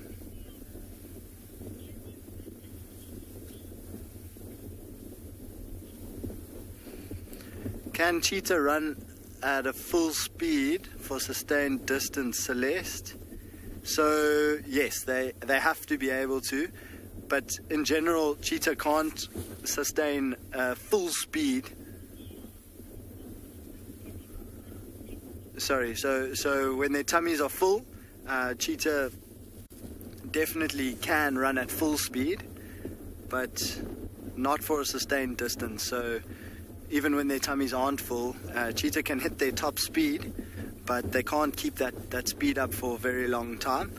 And the same applies when their tummies are full. They might be a little bit heavier. A female cheetah like this can take probably between 12 and 14 kilograms of meat in her tummy, so she can look a lot fuller than she looks right now. And she has to, in order to avoid danger, she has to be able to run full speed. Once again, not at full speed, but not for a sustained distance.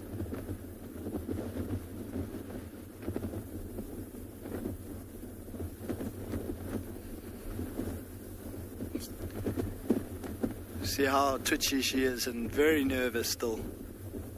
Every now and then the wind seems like it's dying down, but then we get another gust. We are going to be moving on from this cheetah. There are a number of vehicles that really want to come and see her, and of course we want to share the cheetah love, so we're going to let some other people come in and enjoy this female cheetah in the last bit of sun and see what else we can find for you.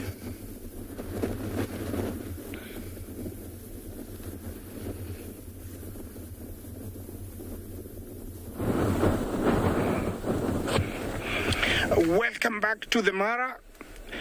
Yes, it's nice to enjoy the cheetah. It's such a beautiful animal. Welcome back to the Mara, and here I have the tall one. And it looks like they are attacking that bush. They have formed a formidable force to attack that bush, and they are attacking it, they're eating it. It must be very delicious. You know, another one coming in from the left, another one coming in. They have been hammering that bush. I don't know what it is, but they're really going for it. This is the MAASAI giraffe. And remember, all giraffes in Africa are in the endangered species list, but we have a very good number of them here. One thing about them is from the ankles all the way down, they are white. They have like socks. That is a good way of telling who they are. This one standing in front is a male. Look at those thick horns with the bare tops, no hairs. That tells you he's been batting others, so wearing out the top. The one going across, that's a female. I don't know if you noticed it. It's got some hairy tufts, like a paintbrush. That is the difference. Even further, the other one to the left is also a female. That's how you can tell. Looks like a paintbrush, the top. These are not true horns because they have skin around them. They're called ossicons. And looks like this guy is coming to say hello to me. I don't know how much closer he's going to come to. The light is beautiful. It's just that time of day when it is photographer's heaven.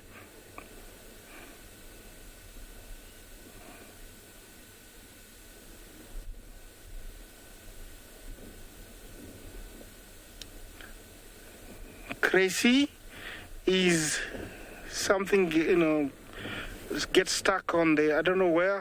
I didn't hear at all the question, so reframe it, please. Yeah, I'm going to continue talking about them.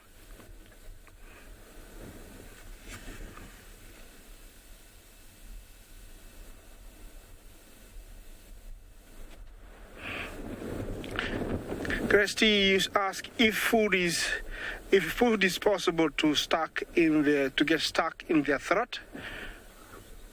Interesting. I don't know about that. I will answer it my way. I think it can, but I've never recorded it. Very much like any other animal, it can get stuck, but that is my answer. I might be wrong. Every animal, gets choked, gets stuck. Getting stuck, and choking them for a little bit, I think it's very possible. Those two are females, could be, sisters or cousins, and they're showing some love there, touching each other. That's really cute. That looks like the one to the left is very, very pregnant. Remember some of the animals that carry their young ones for the longest, up to around 14 months. Yeah, looks like, I love you. Yeah, I miss you. Yeah, and that is a male on the frame. Look at the, the forehead horn in the middle of the head. Also the structure, very strong neck, very strong, hind legs. You see that? That is for fighting. Looks like he's been through quite a lot, this guy. A beautiful tail for swatting away flies. He's got a mark on his hind leg. I don't know if you see that. That could have been maybe from a lion bite. Yeah, he looks very healthy, that guy. Yeah. Oh, we got two walking down the road. I don't know how it feels to walk on the road for them. Must be a little bit interesting. Look at the height of the one to the right. I think that is the maximum height they reach. Yeah, about 18 feet, very long. Yeah, beautiful ears. Look at them. They're moving around like a radar, listening to the slightest unusual movement. Yeah, looks like there's a parade of them, going across that little scary spot. Very alert, all of them, making sure if there is anything they will notice it. Yeah, that is some long legs there. Yeah, do we have another one coming in? Yes, we have another one attacking the same kind of bush. Remember, these animals are pure browsers. When I mean browsers, they eat leaves only. Going up to about 3 to 5 days without drinking, because they get them, they get the moisture from the leaves.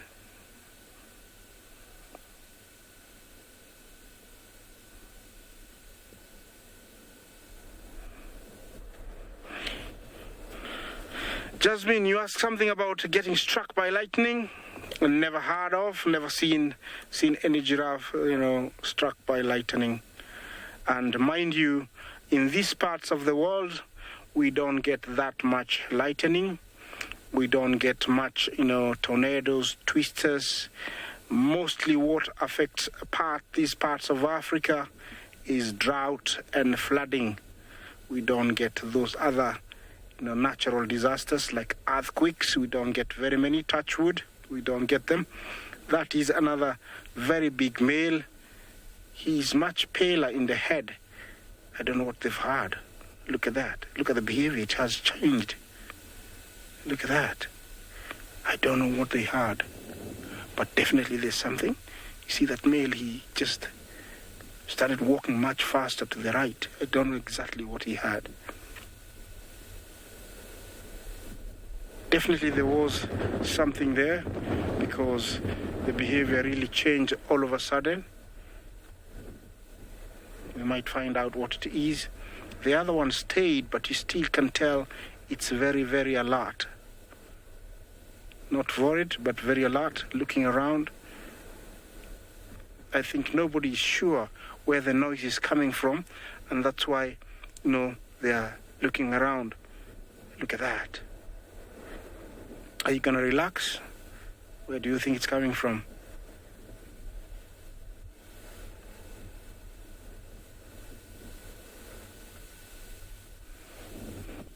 Yeah, I think there is something somewhere. I don't see it. But I'm going to sit here and see if I can find it, and I will share it with you if we find it.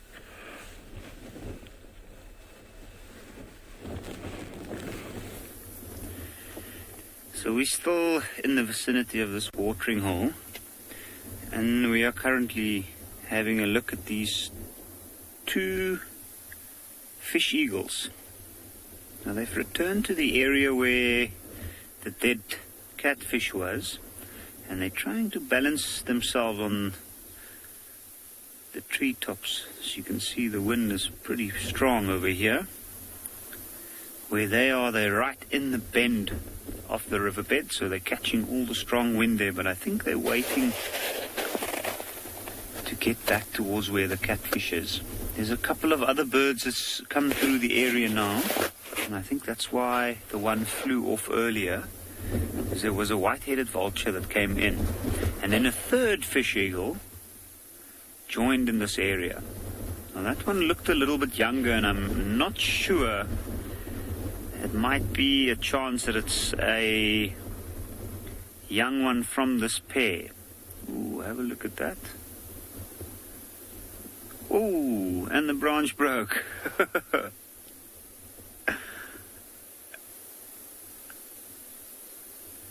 So those are some of the problems one can face as a big flying bird.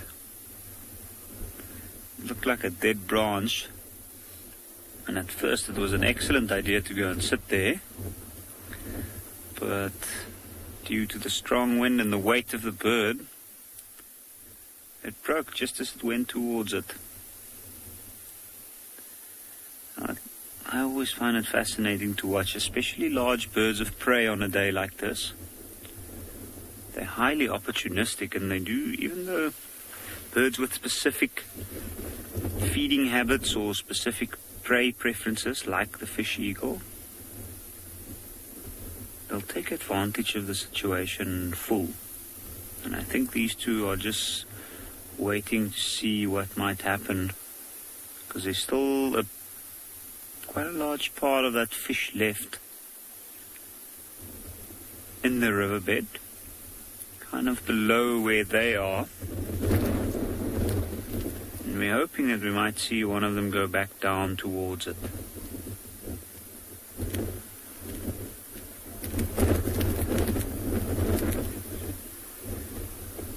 Oh, the wind is incredibly strong, and maybe that's why that bird decided to go land in a little bit deeper into the tree. You can see they're below the tree line. They're not sitting right at the top like they might at some points.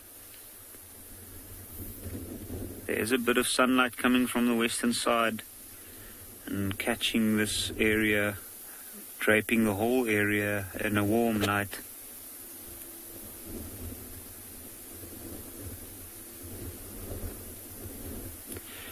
Jackie, that is a very, very good question. Why don't birds fall out of the tree when they're sleeping? So, when birds perch, they have two, especially birds like this, a raptor, or birds with three toes facing forward, one to the back. They have two tendons on the opposite side of their legs or of their feet, and they tighten the one, and that ensures a very, very strong grip that helps them to stay up and not fall out of the tree when they're sleeping. You'll often find smaller birds will also sit tightly packed next to each other. And then another thing is the way they sleep as well. They don't sleep quite like we do, in a solid deep sleep for an extended period of time. They often just rest one part of their brain separately from the other part, which means in a way they do have a part that can function and help them to keep their balance.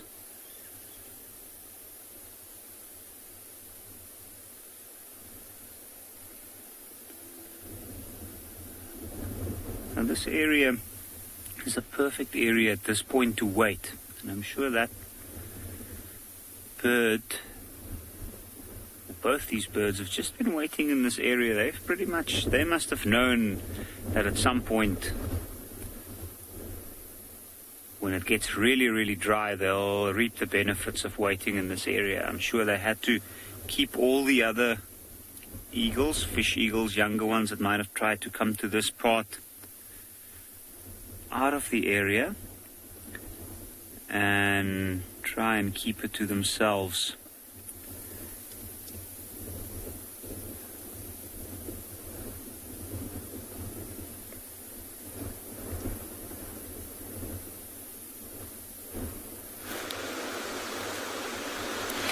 Well, the wind is not getting any better here, as I assume it's the same at NGALA and the same at Djuma. It seems as though we're not actually that far apart from one another.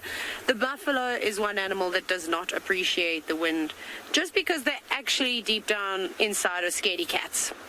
So I think I've told you a few times I've seen really, really big herds of buffalo. I've been very lucky, and I've seen small things like a common daker, which is a very small antelope that occurs in this area, burst out of the bushes, and you've never seen buffalo stampede like that. So just the wind changing direction, I think, is giving them a bit of a fright.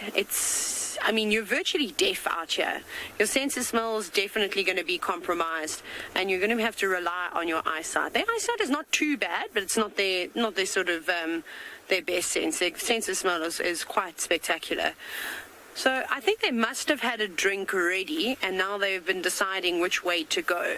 Whether they were going to go back to the west, or if they're going to, which seems to be their choice now, is to go up and over the dam wall and into the drainage line that runs from Ndlovu Dam, sort of to the east. And I think that they will calm down a lot more because they're going to be out of the wind. And I think they'll head straight into there, which will be good for them. Not a great day to be doing a bushwalk, that's for sure. Off they go. Just slowly, one by one. It just takes one brave buffalo to make the right decision, and like sheep, the rest will kind of follow. There's also been quite a bit of squabbling at the dam, but unfortunately we weren't able to get that line. But a few of the bulls were having a tussle and head-butting others, and that caused quite a scene every now and then. It was very dramatic with the dust that was then kicked up and blown around. See, there's a cow on the right, and then followed by some bulls right towards the end of the herd. That's a big fella right at the back. He's in lovely shape, hey? Look how broad those shoulders are. Look at all that muscle from his neck going straight into his back. Yeah, he is definitely a big boy. Smith, so no buffalo, you wouldn't call them territorial. They have sort of home ranges. So essentially a territory is normally a smaller area that is scent marked, so by urine, or it could even be by vocalization. They'll do a number of different ways to declare that this piece of land is theirs, but it's normally quite smaller, and that's like often where mating and things like that will take place. With buffalo, they have a home range, which is quite flexible. So they're not confined to one area. They can move around wherever they need to in order to find grass. Because remember, buffalo are bulk grazers. They do browse a small amount, especially during the dry seasons. So this way they're not limited, and they can always find water, and they can always find nice green grass to eat.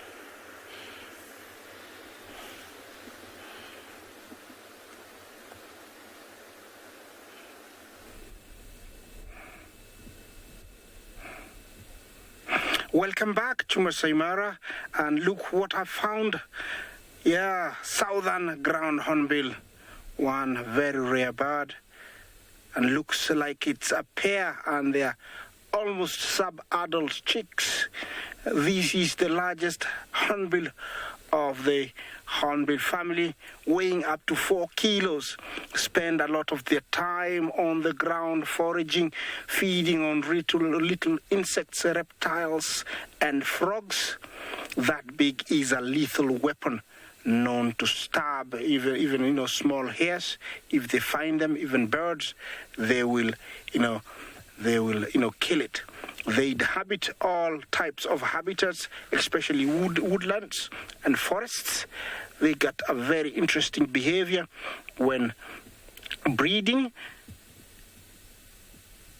and one of the only few birds that has been known to regurgitate foods as in pellets. Let's see what that little guy is running towards, I don't know if he's going towards mom to beg for food. And mom is trying to get away. Let's see what's happening. Yeah, I don't know what's going to happen. Or is it catching up for safety? Maybe it's so mom or dad grab something, and so it's hopping, it's going to get given.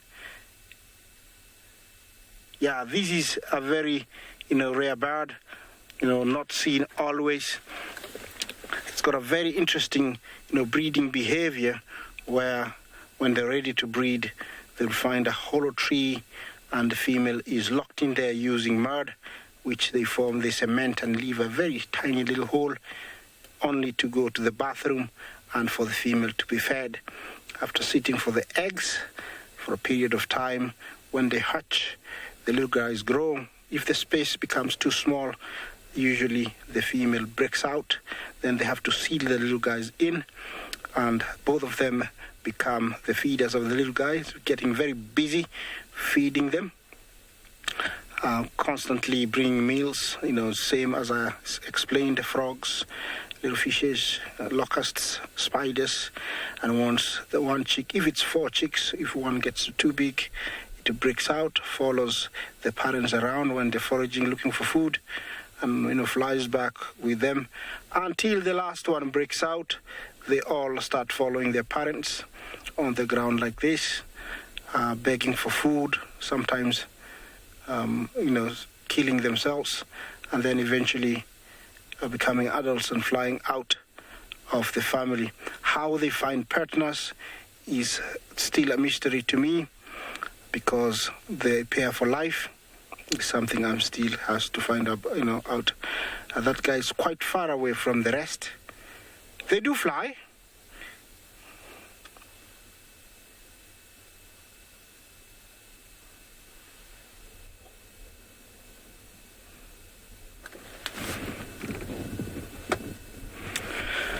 Sorry, Linda, I didn't hear the question at all.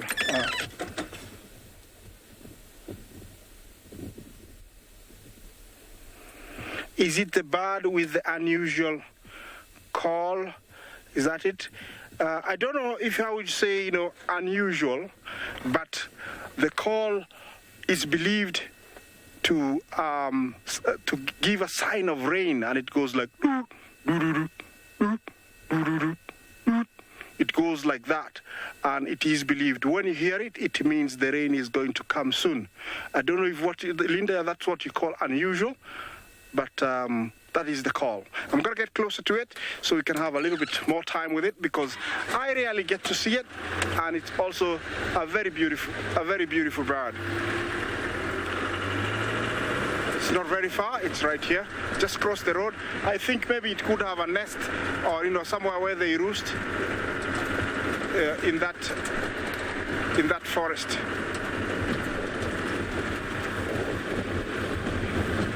They're still here, you see them? Very busy foraging over there and looking for something to eat. They also do kill small snakes if they come across them. Termites are also in the menu. So very many things, are in their menu or list of food. Yeah, there is an impala there, and he looks like he hasn't seen some ground hornbill for a while. Very alert. I'm gonna watch this guy because they're so rare to come across as they disappear, and I'm gonna go look for something else.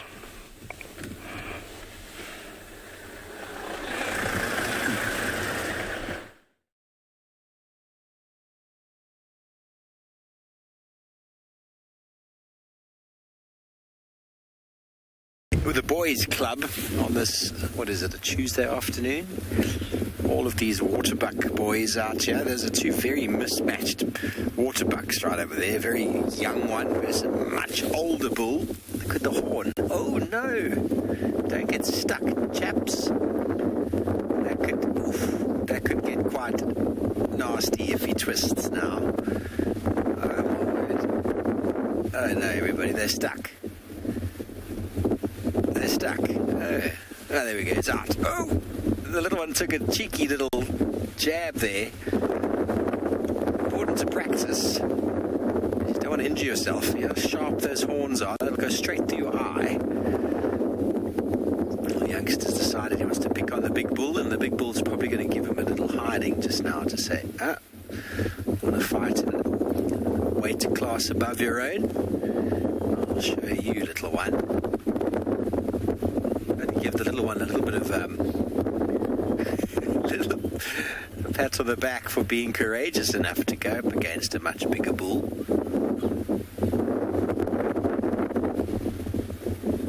We are down on Chitwa, by the way, everybody, in the open area of Chitwa.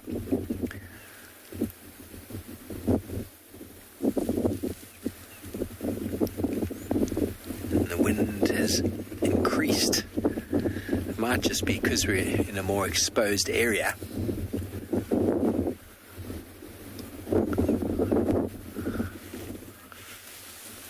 Animal life, you want to know if they're fighting. Well, they certainly aren't having a real fight. They are sparring. When these animals fight, it can be extremely aggressive.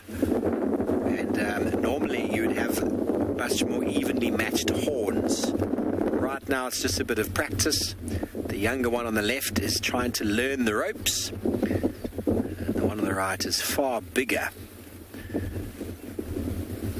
And the objective of those horns is actually to lock in place.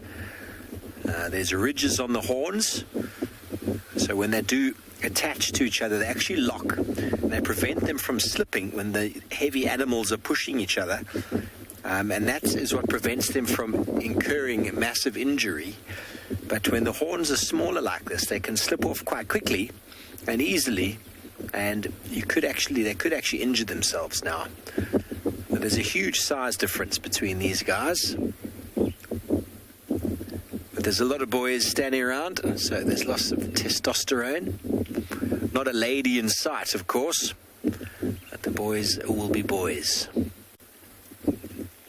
There we go, we've got our two random wildebeest bulls hanging around. With a nice sized mixed age group of waterbuck.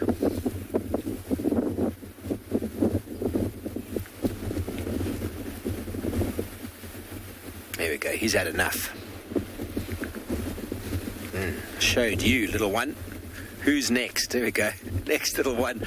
I was thinking about it. He's like, no, I'll go play with the smaller friend of mine. We play nicely together. Those two are evenly matched, same age.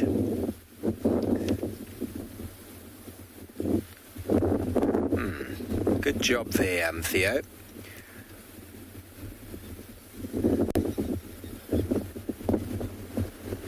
Ruminants, waterbuck will deposit pellets.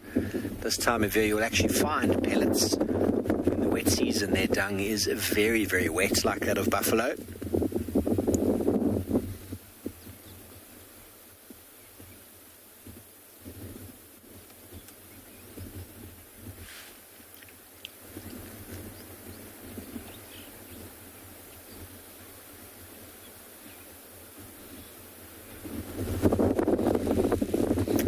Well, we're going to move around Chitwa a little bit, see if we can find anything else.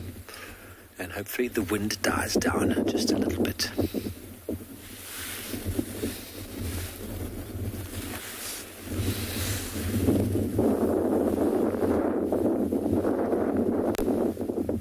Good afternoon, everyone.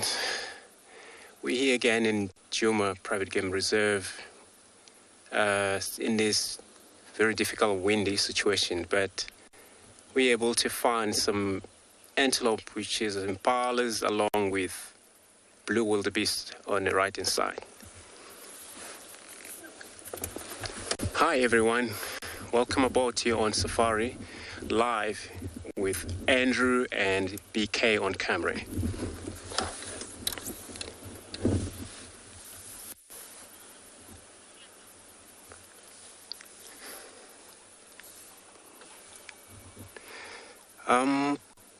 As you can see, there's a herd of, looks like a male in this blue wildebeest. Just see him pulling his lip there, kind of trying to suck the air into Jacob and Orgensons. This is how, because this looks like now is his group. As you can see, he's very dark on his face, so he's the only male in this group.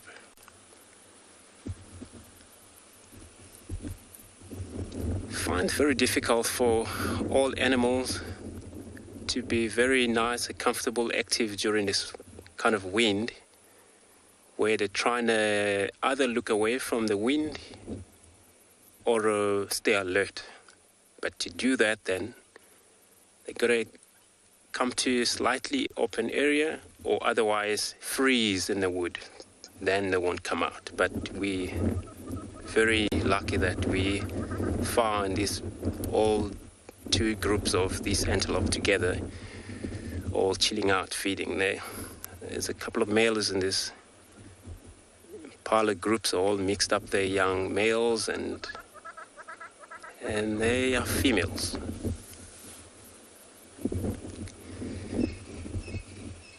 Find very interesting things about the male, that the writing season is beginning of the winter, so the dominant male usually move off or push off the subadult young males. That he won't trust them either, but now it looks like there's a couple of bigger male in this group, so whoever is the dominant here just been kind enough to welcome everyone back into this harem since he's done his job. I believe all of these females, they might be heavily carrying right now pregnancy, so he won't mind having these all mixed of a young bull coming to rejoin this harem.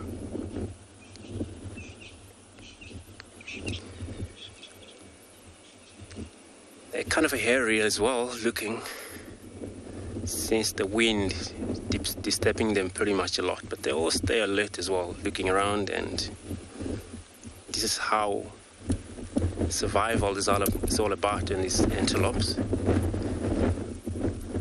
All work together.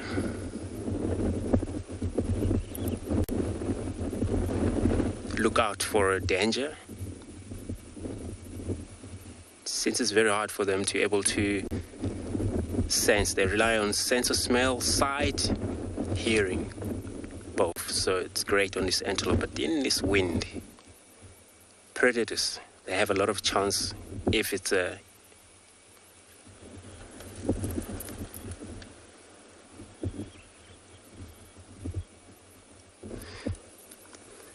Thomas wants to know, how long do impala live for? Well, in the wild, I don't seem to live for long. So they live up to about 12 years, or even to reach there yet. So they kind of like a medium source of food for everyone. So I know out there we even call them McDonald's, which is we believe that any of predators looking at them as a meal, but then some of them survive. They either reach there, but many of them, they don't reach that much, 12 years old. I think, Thomas, that suits you well in your questions there. Look at these, some of them have beautiful fluff of tail. Usually male do that as well, but this female is probably because of, pooping, or urinating. It's the only time you see the tails pop or fluffy, curled up a little bit.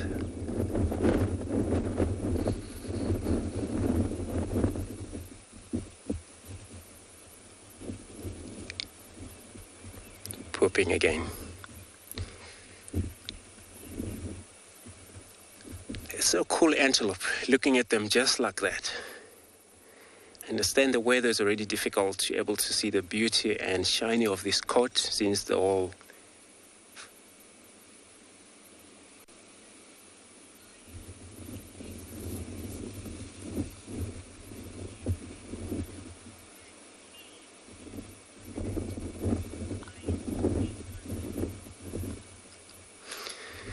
From our hair, well, so lion, I want to know how long do the male impala rinkies dominate. So, the fully grown impala for sure, it takes them about anything from 2 years, 3 years to able to compete. They started to compete for a dominate. So normally, it's what you normally find male impala grouping up all together as a bachelor group, and they're looking at all different size. Then there's a chance of one of those feel enough to able to challenge the fight for that male is in the high rim as a dominant. So this is where you finally begin to see whose strength come from, but usually roughly about maybe 4.5 years, and then this is where the male impala started to, tighten up, fight for a properly dominate.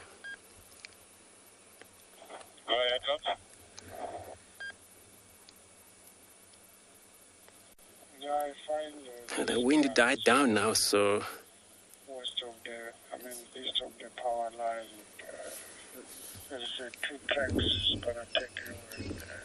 it looks like blue wildebeest is still on the side as well. Impalas also move on the other side, so it looks like they're all disappearing today.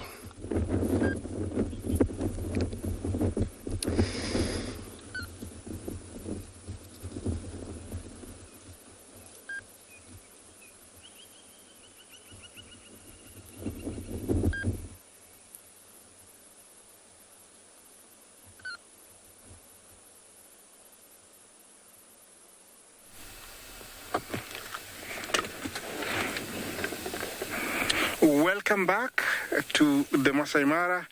It's windy there. Over here it's very calm, but very serious clouds coming, our way. So I don't know how it's gonna be. And here we have zebra, all scattered, heading in a very dangerous spot. There's a very thick thicket there, and we think there is some lions there because the giraffes were looking really inside there. We think there's lions. So I don't know what's going to happen, but the zebras looks like they're heading into that bush. It's a matter of waiting and see if they're going to get noticed or they're going to get lucky and go through. Looks like we have buffalo also there on the frame to the right. Yeah, I don't know where he came from. He was hiding. Yeah, these are the lone bulls. That is he limping? No, he's quite okay. They look very clumsy, slow, but I tell you, these are very dangerous animals, and being alone makes them even more dangerous. Anything approaching them is a threat, so they're meant to attack without notice. They have been known to ambush people, children, going to school, teachers, people going to water, to fetch firewood. I have been chased a couple of times in my young days, looking after my father's cattle out in the bush. The best way to get away from them is to climb the nearest tree, hope it's not a thorny one.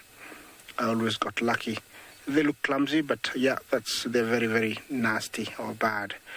That's a very healthy looking zebra there, heading into the bushes. These are the migrating ones. They're part of the migrating ones. These could be residents, but after the migration is gone is when we really say that these are residents. Look at that sky there. It's magic. To the left looks like we're going to have serious rain. Look at that. What does it resemble? I cannot figure out. I cannot make up a shape. Can somebody come with a suggestion? What does it look like? I don't know what it looks like, but it's amazing. Look at that. Yeah, that's the Olololo escarpment there, silhouetted. That's the top. Really, really beautiful. Yeah, looks like we're going to have serious rain to the left, where the cloud is very thick. We're going to have very serious rain. It's very unexpected for this time of the year, but the weather is quite unusual nowadays, and we're getting these localized rains here and there. It's amazing light here in the Masai Mara, guys. Hope you're enjoying this. From what you just seen to this is amazing. Yeah, looks like the buffalo has gotten comfortable with the zebra nearby. It knows there could be nothing, so it has relaxed. The tree, the back there, looks like what type of tree is that? I'll take my binoculars. Looks like a Womboge ugandensis, Kenyan green heart. It's very pepperish. We use it for toothbrush, not the big one like that, hopefully. You understand me. When it's much younger, you take a branch and you take the skin, the back off, chew the tip. I'll be showing you in the next coming weeks how we make the toothbrush. And the tree itself is very bitterish, pepperish. We say it's a toothbrush that comes with toothpaste. The pepper usually cleans your mouth. It feels like you've taken mouthwash. Really it leaves the mouth really clean, tasting nice. And that's why over here, the Maasai, the local people, the Kalenjin, the Kisii don't have, bad teeth because they use this tree. It's one of those trees that I use for toothbrush. Yeah, it's an interesting looking one. Looks like it's gone through a lot, and there's quite a good number of them here. Remember to talk to me on #WildEarth. This is live from the Masai Mara. Questions and comments are very welcome. That's another one of the zebra. Yeah, we're still, holding on to this position because we don't know if the lions are going to make a hunt. If it does, definitely we'll be able to share with you. Yeah, I don't know if there's any sounds. I'm going to go quiet for maybe 2 seconds and hear if we can hear any noises.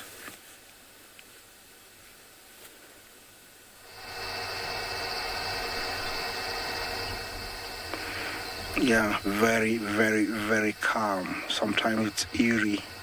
You feel like somebody's watching you. It's very, very peaceful. Beautiful. Back to the clouds. Yeah, nice. Look at that. Did anybody make a suggestion of what it looked like before? Yeah, that's really cool.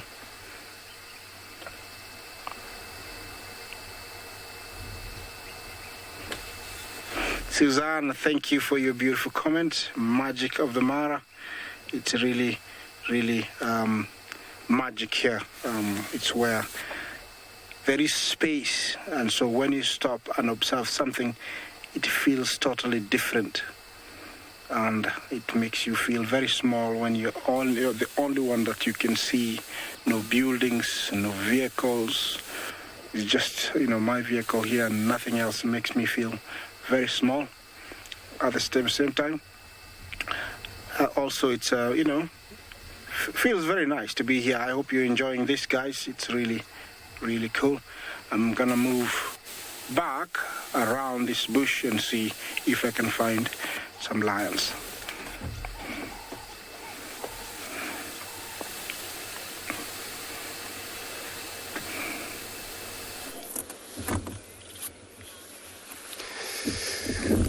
Welcome back to Juma by Gari Dam. Not far away from where we're just watching impalas and wildebeest. We've got these two beautiful hippos yawning around here. For sure, always beautiful to see hippo. Oh, a little bit of there's a little ear sticking up there as well. The hippo, they always got to be in the water. Most of the day when they want to, they can come out, rest on the bank of the waterhole. sun up a little bit, but they don't have to actually able to get dried off their skin.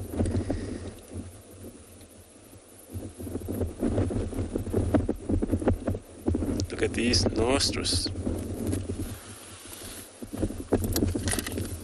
It's amazing looking things. When a hippo go down, submit under the water, these nostrils closed up, so there's no water going in. Also, there's ears also, just kind of a valve technique that close the airway as they go down and close their eyes. And they can hold their breath for about sometimes 8 minutes. That's a beautiful yawn. Oh, that poor bird was about to chow there, get chowed off. There was an oxpecker.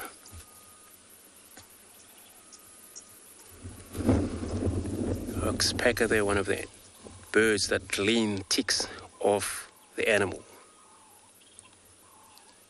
You would find them on giraffe, you would find them on rhinos, as well as hippos and other many antelope.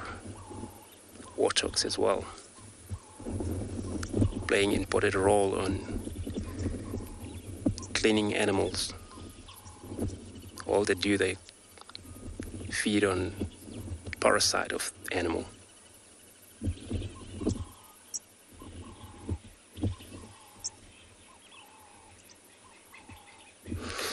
Leon want to know how much does the hippo weigh. So there's a difference between a male and a female for sure. Fully grown hippo male could weigh nearly 3 tons, where female can weigh about 150, 180.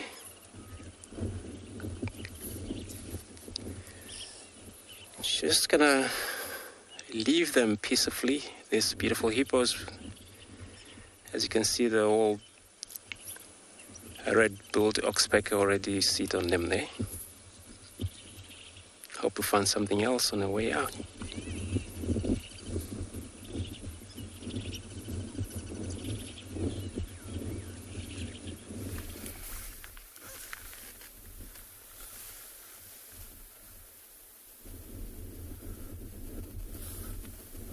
Welcome back to and Beyond PHINDA, everyone.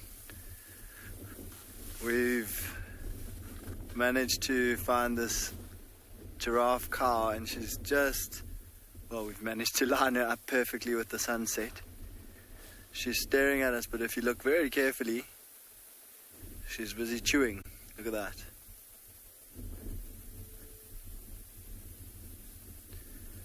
Chewing like she's chewing a piece of gum. And she's actually got a bone in her mouth. And she's been grinding it like this for probably the last 5 minutes as the sun is setting behind her. It's a beautiful scene.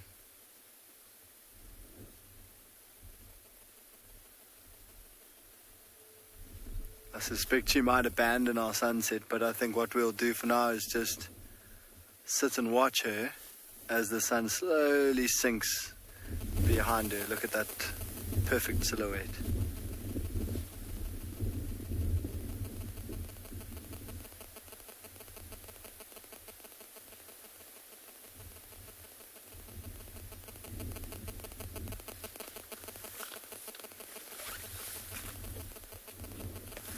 You can actually see the little piece of bone sticking out her mouth.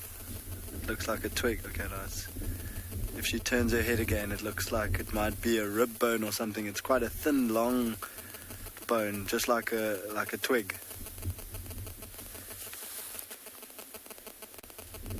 There you go. It's just poking out the side. It might be a bit harsh with the sun behind it.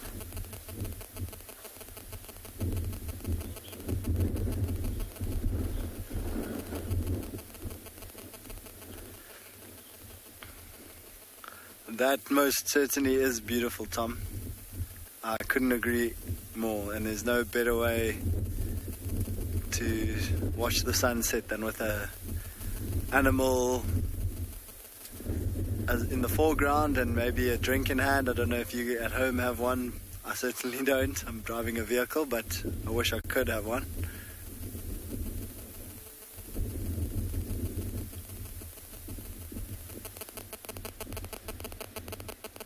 It's amazing that we've actually managed to line this up. Every now and then we just hear, because we've still got the wind howling, you can see that tree moving, but every now and then you just hear the odd crunch as she moves that bone around in her mouth.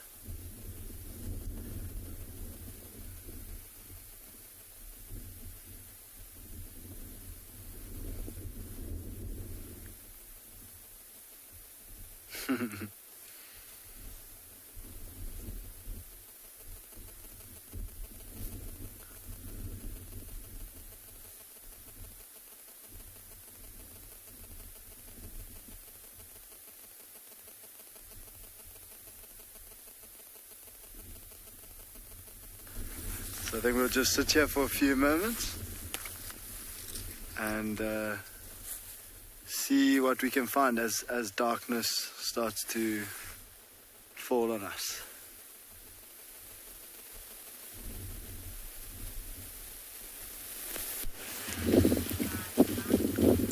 Welcome back to Joom, everybody, where we've got some giraffe of our own. A journey of at least 7, maybe 8. They're all moving through the woodland now, and there's a white-crested helmet shrike. Hello. Well done, Theo. There goes the giraffe. They've been hanging out. They've been hanging out with a herd of impala and a herd of zebra. I think all the others are actually hanging out with them because, well, giraffe have got magnificent eyesight. Pretty tall. There's one coming into the open on the right there, Theo. Oh, we got that one. Very good. They're all crossing onto Djuma. Well, they seem to be anyway.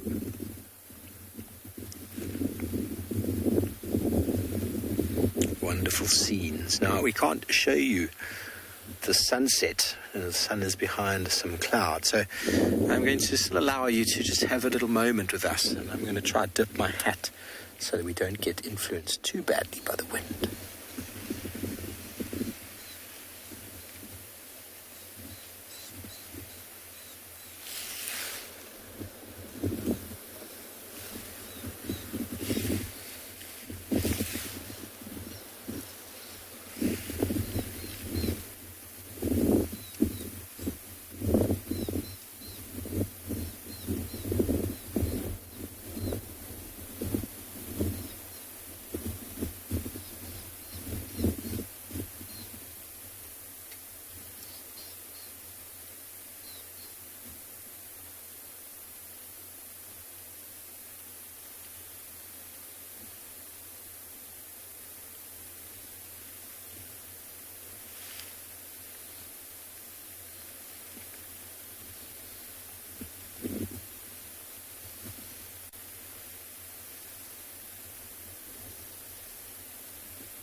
Hello, Joe. You want to know what the main predators are in this area? Well, there are quite a few, actually. Lion, leopard, definitely some of the biggest.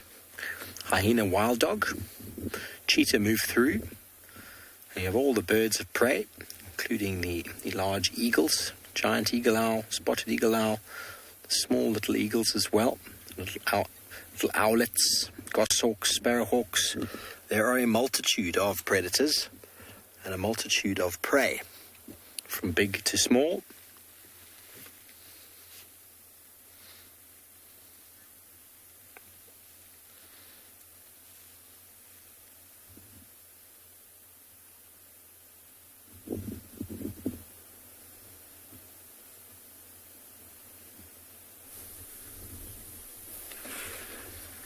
So, talking about one of the main predators in this area, We've come back to the watering hole where we had the lions this morning, and they're still here. They've just moved a little bit. And as you can see, they're a lot more active now. Now that young female, her sister, and the two young ones have been playing all around. And there's more lions where they're heading to at the back. The rest of the pride seems to be laying there. You can see the big male in front of us here. And we actually just witnessed a very interesting situation. He was laying down and looked like nothing could bother him. And then the young male got up, and him and his sister started playing. He's over there somewhere in the tall grass. There we go. And then the big male walked up all the way and bit him on his leg. And they had quite a fight. It wasn't serious enough for any of them to get injured, but I think the big male was just trying to assert his dominance. And then he took a wide loop around and he marked all the bushes, as we can see. And I think he'll probably wait until most of the other lions have moved off towards the rest of the pride, kind of acting as a barrier in between the pride and the young male here.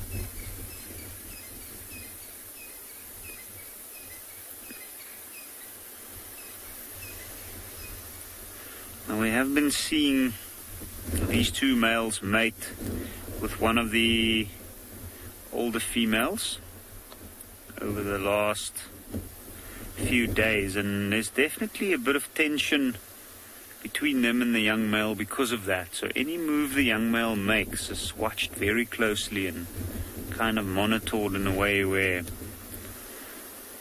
aggression keeps him in his place.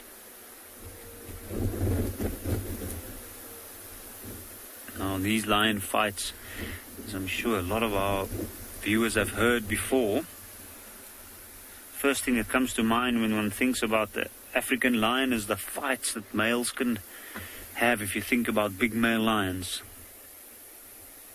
And they can be very, very severe. And often they even result in deaths.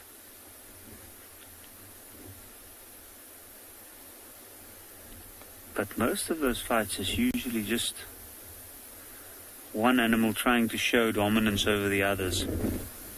So have a look. You can see he's got his back turned towards where the young male is, but he's very aware of his movements. And look at those ears, moving in all directions. There's just a glance back.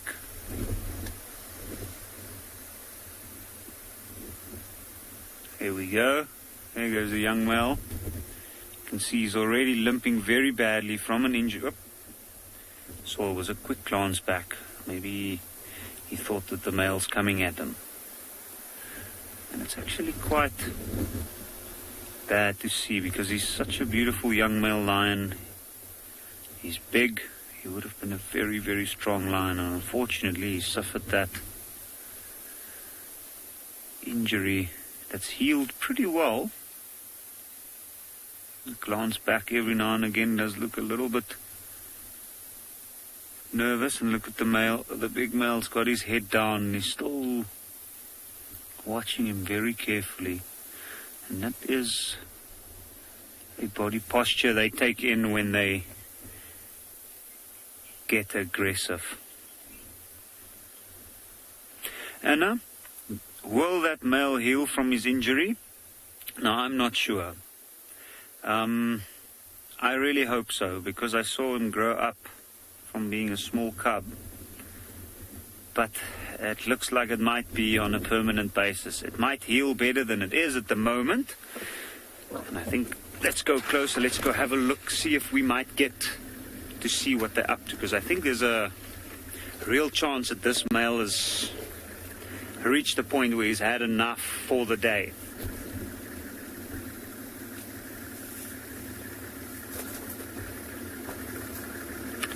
And normally this is the action that one would hope when you look at lions.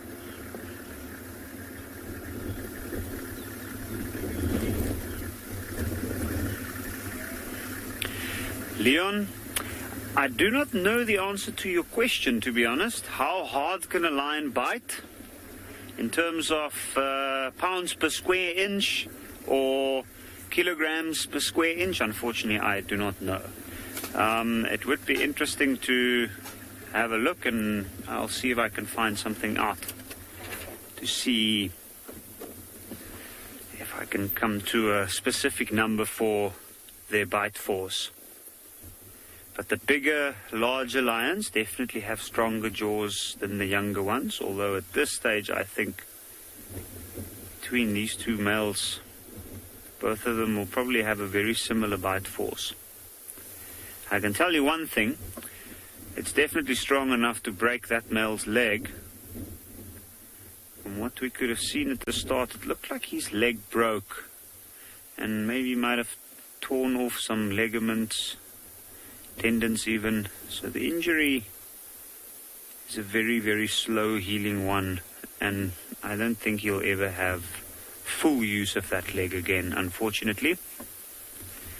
Something that we see, that I've noticed, is something that you see quite regularly within younger male lions coming into an area out of a large coalition of, say, 3 to 4 males. You often find that some of them do have back leg injuries. And I've often wondered if it might not be because of their fights when they were younger with larger males in the area. You can see he's walked and laid down right in the middle of the rest of the pride. They're all laying down, and there's the other male. Now what's very interesting here is he's practically guarding that female at this point. He definitely paid attention when the fight went on. And it's almost like he's singled off that female for himself at this point. And over the last few months, he's the one that's been spending most time with the pride itself. Look at that face. Always aware of what's going on. And even though I've seen him and his brother team up against that young male, in fact, that might probably be part of how he sustained his injury, he has become somewhat more accepting. But now, during the time where that female might be back in heat, he's also started being his old aggressive self towards the young one.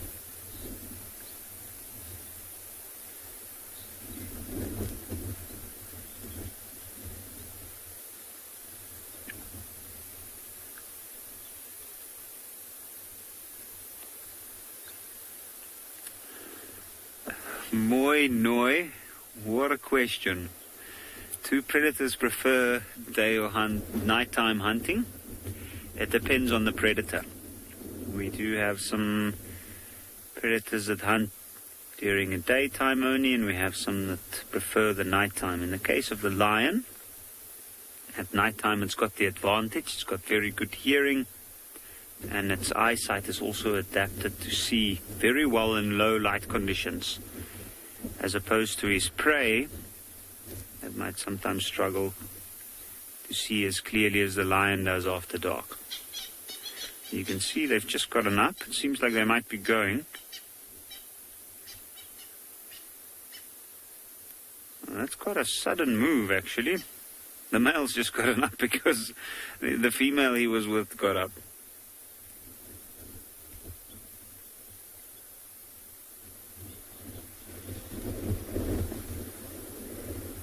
Now, this should be interesting. You can see they're moving right into the wind at this point. It's usually one of the larger or the older lionesses that gets up and starts moving in a direction, and that's when the rest of the pride follow.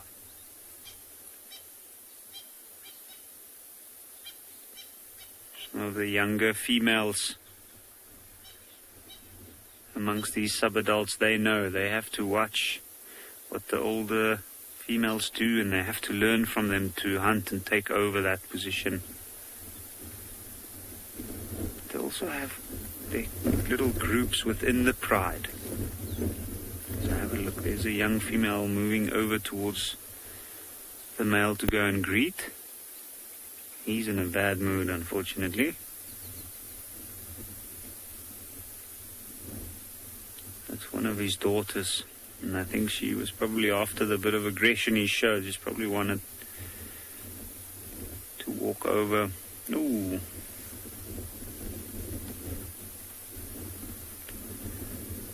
He has a bit of excess energy now, I'm sure, because of all that adrenaline. And often you find that when he's asserted his dominance, you find that the younger lions might move over to the males to get a bit of affection from them, maybe try and diffuse the situation a little bit.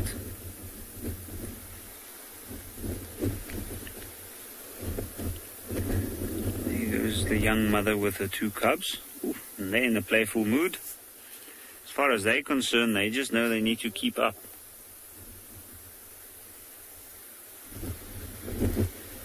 I can hear some growling going on. I'm wondering if maybe that other male lion isn't trying to mate with the female. And this should be interesting. So I think we're going to try loop around, see if we might get another view of them.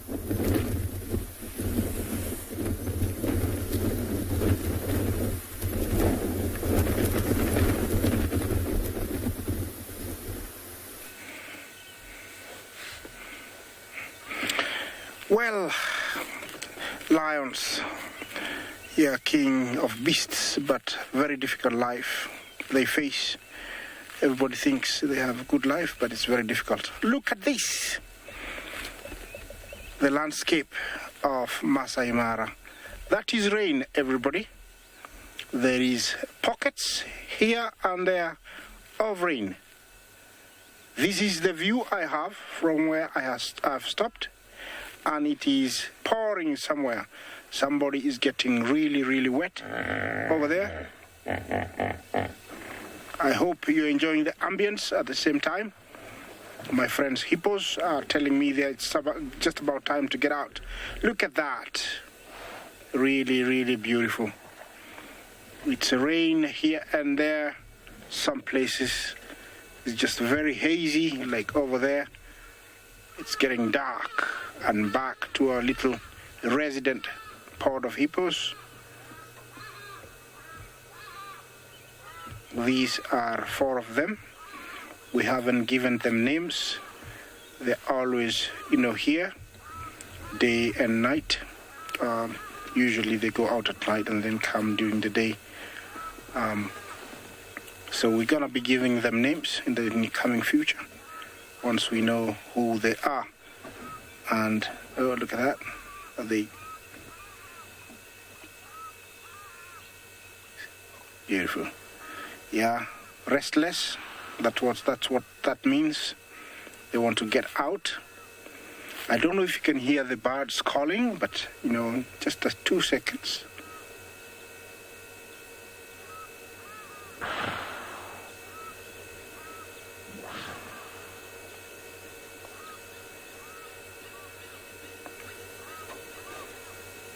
Yeah, it's really, really beautiful. It's that time of day when the day says goodbye and the night says, welcome to the night. A very crucial time for most animals. It is scary, and for the predators, it is high time they go out and look for something. A yawn, another yawn.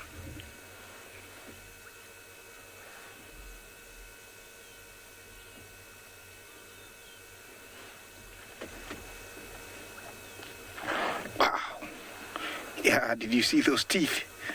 Yeah, those are lethal weapons. Yeah. Looks like they're really getting, ready to get out, go some munch, some well-deserved grass. Yeah, that is the grunting, the noise they make. Yeah. It's really, really nice, being here It's very quiet. Every now and then I hear some birds. The hippos. Somebody else gonna yawn? I think it's going to go on for a little bit longer before they get out. Remember, they're very gregarious in the water, but once they get out, unless it's a female with her calf and maybe a yearling, then, they'll stick together, but the rest, they do go their separate ways. But with an inbuilt GPS, they will find the same home tomorrow. They have these scent marks that I've been talking about, where they pee on bushes, defecate on shrubs and rocks, and they can locate their pod every morning when they come back. Usually there is a lot of noise when they come back. It's like saying, are you back? Am I the first one? Yeah, lots of grunting.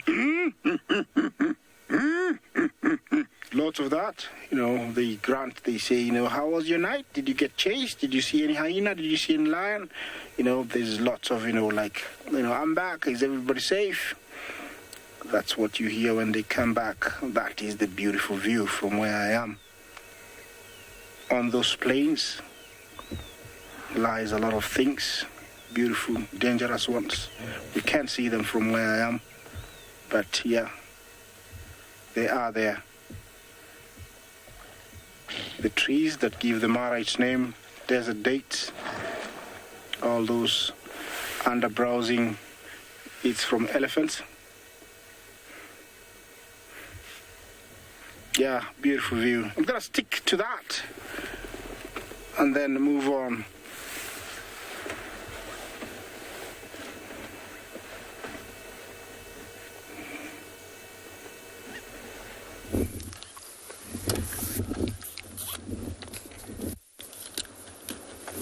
Come back to Djuma again.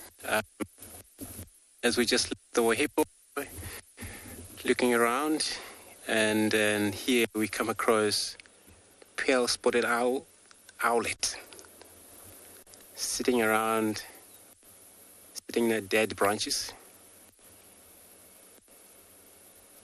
It's the owl that you may find them during the day, also at night. And they have made a very beautiful call when they want to, so communication.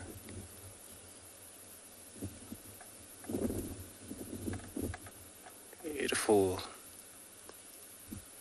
round eye. They have incredible eyesight, so it's what they will be out hunting about for smaller things, as well as a lizard, geckos, even a very good size of birds that they catch as well. As we can see that it's actually getting late, but it's never late for them because they can even operate during the night as well. And that's what they need at night.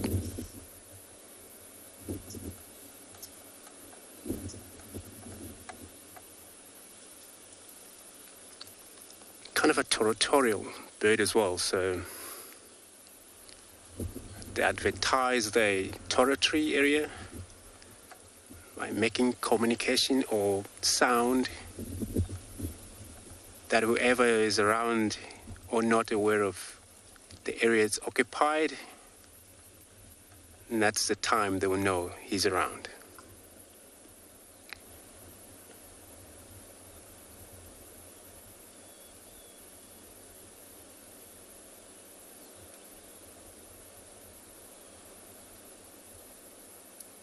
Can't believe such a small owl like that can go for a dove. You would imagine the size of a dove, but see what I witnessed during my guiding. So one of the morning watch this beautiful bird, and then all of a sudden just flew down, and there was a capped turtle dove busy feeding on one of the ground, and it was caught up. It was killed right on the ground. I'm leaving the NGALA. It's a little difficult for such a bird to actually be able to pull it up or fly with it up in the trees, but eventually did.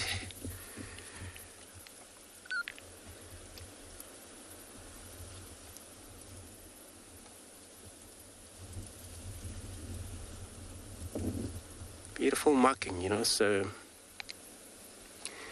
you would witness, I know the wind blows too much, but every time it looks away from us, behind that head, it just looks like an extra eyes in the back, but fake eye.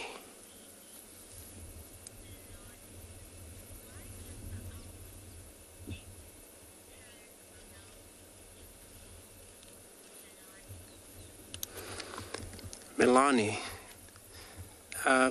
good question.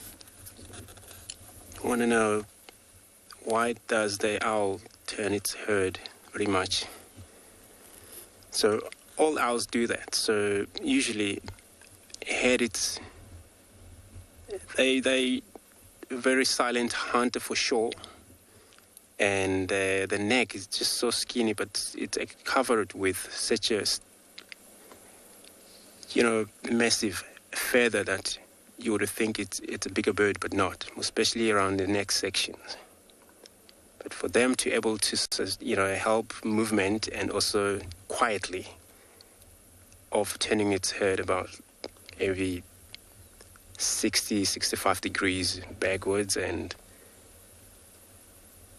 then that's for really able for them to hunt. They don't have to turn a whole body to look at something.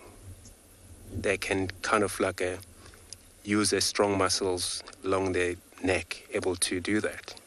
As you're watching, see how to do it there. But not only this specific owl, giant eagle owls, spotted eagle owl do the same. In flight, their feathers different to most birds, allows this bird able to fly right into prey without prey knowing that there's anything attacking. So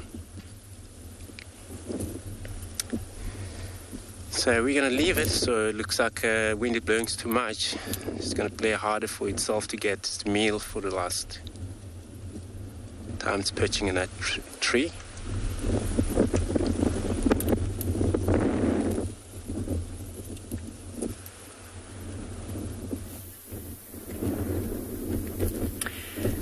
Just have a look at that little guy.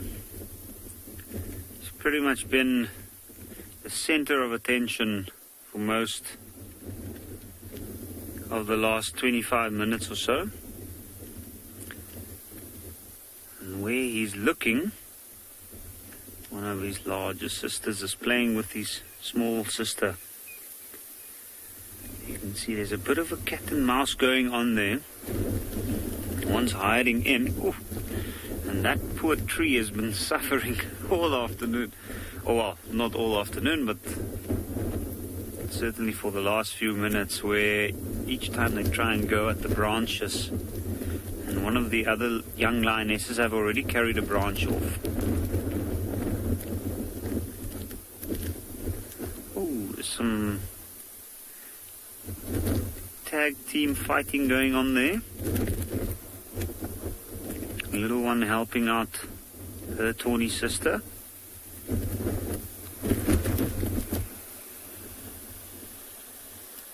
We can really see that there's a lot of energy amongst these animals now.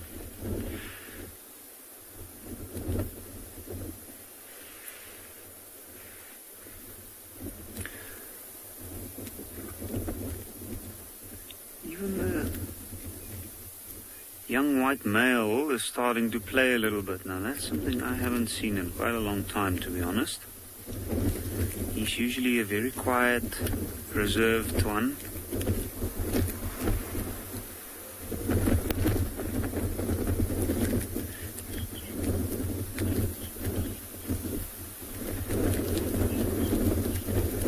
HB, they coming up to about 2 years.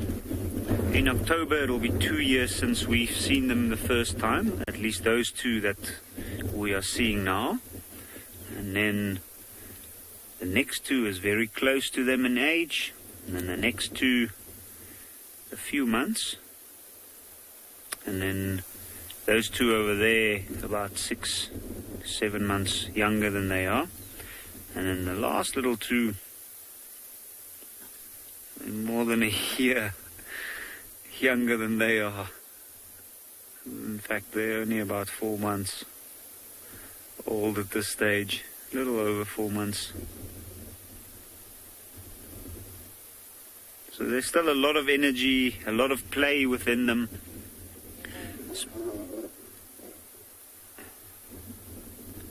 You can see that the attention's been drawn by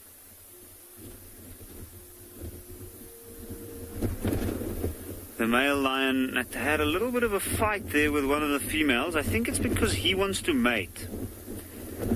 At this point, she looks like she's done. You can see he's marking his territory in the background, first rubbing his cheeks, his chin, and then spraying the bush. And it's almost like he's been a little bit irritated with the fact that she doesn't want to mate anymore.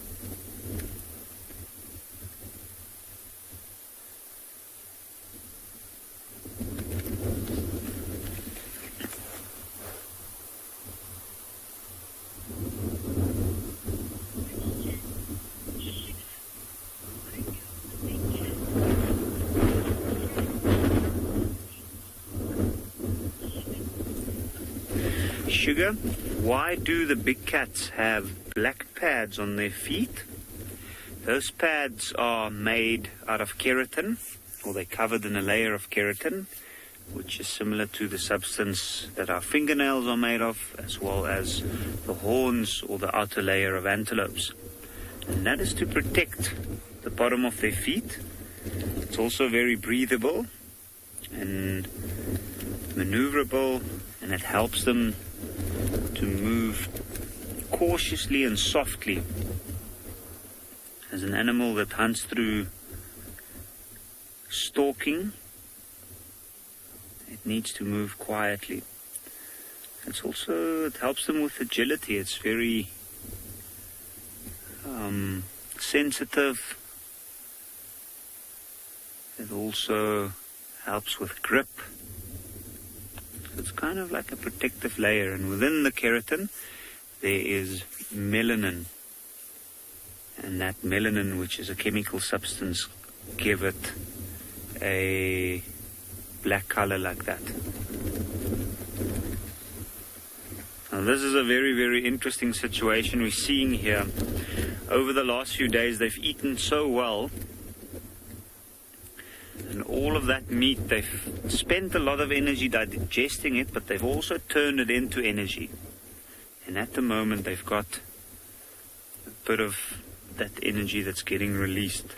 And that's why we're seeing them moving and playing like this. The ones that's not, those are the older lions, and they know they need to reserve that energy, because even though they've just eaten, it's a large pride. Like that little one laying down there, checking out the scene. They need to find food for all of these lions, especially the young ones like that little one.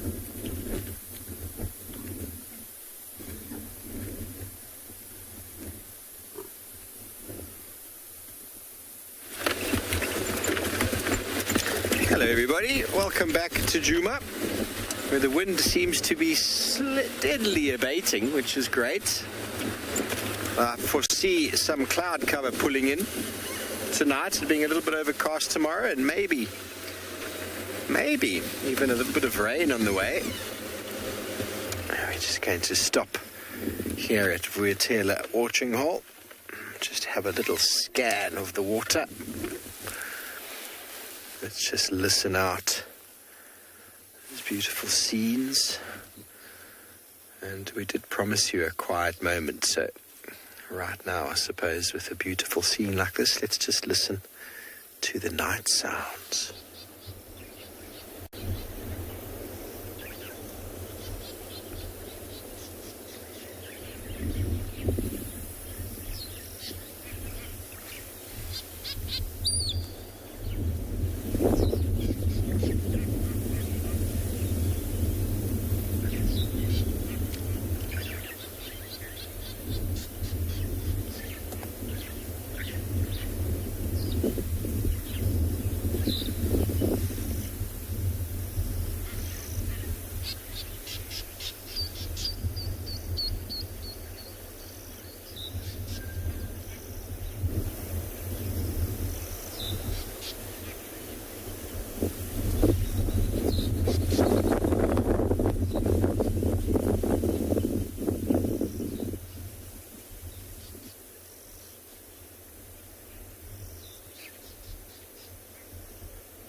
Listening to the hippos this time of the evening is very, very beautiful.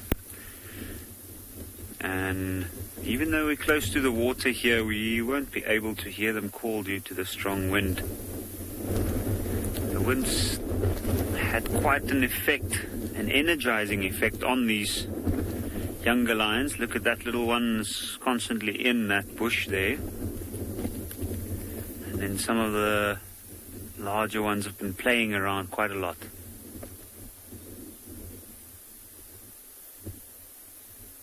And then the large lions, they spread out all over. I think they're already starting to listen for any potential prey that might come nearby. You can see that little one is stalking. I'm not sure if it's the young male or the young female, but it's stalking the other one while the other one's playing. Oh, he got taken offside there. You can see his first reaction is a bit more aggressive than the larger one.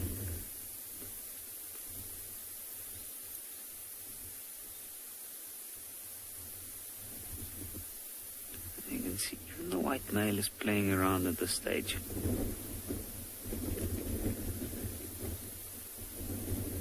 So right there where he's biting now, that's where the large male marked earlier, and I also saw one of the other ones bite there.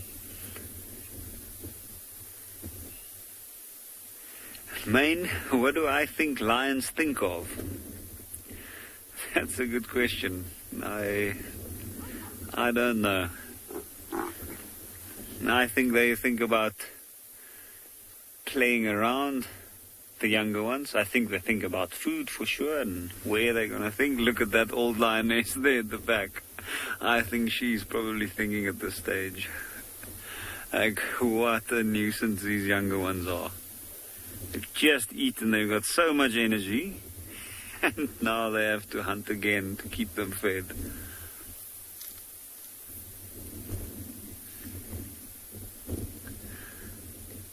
I think for the other ones, it doesn't look like they've got too much of a worry.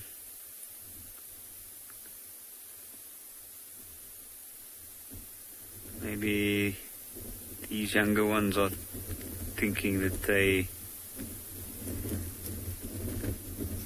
are quite, you can see a little bit scared there when the bush was dragged down, so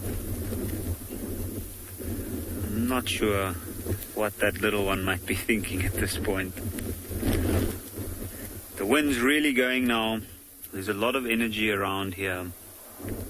And I think that from here they're going to spread out, and they'll probably try and see if they can find something to hunt. Thanks to all our viewers for joining us in this amazing day of live safaris.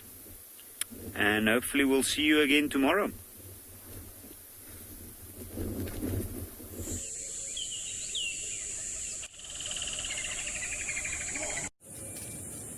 This program features live coverage of an African safari and may include animal kills and carcasses.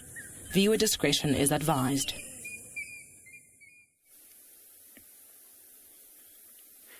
Good morning and welcome to And Beyond NGALA this morning, where we have just come across a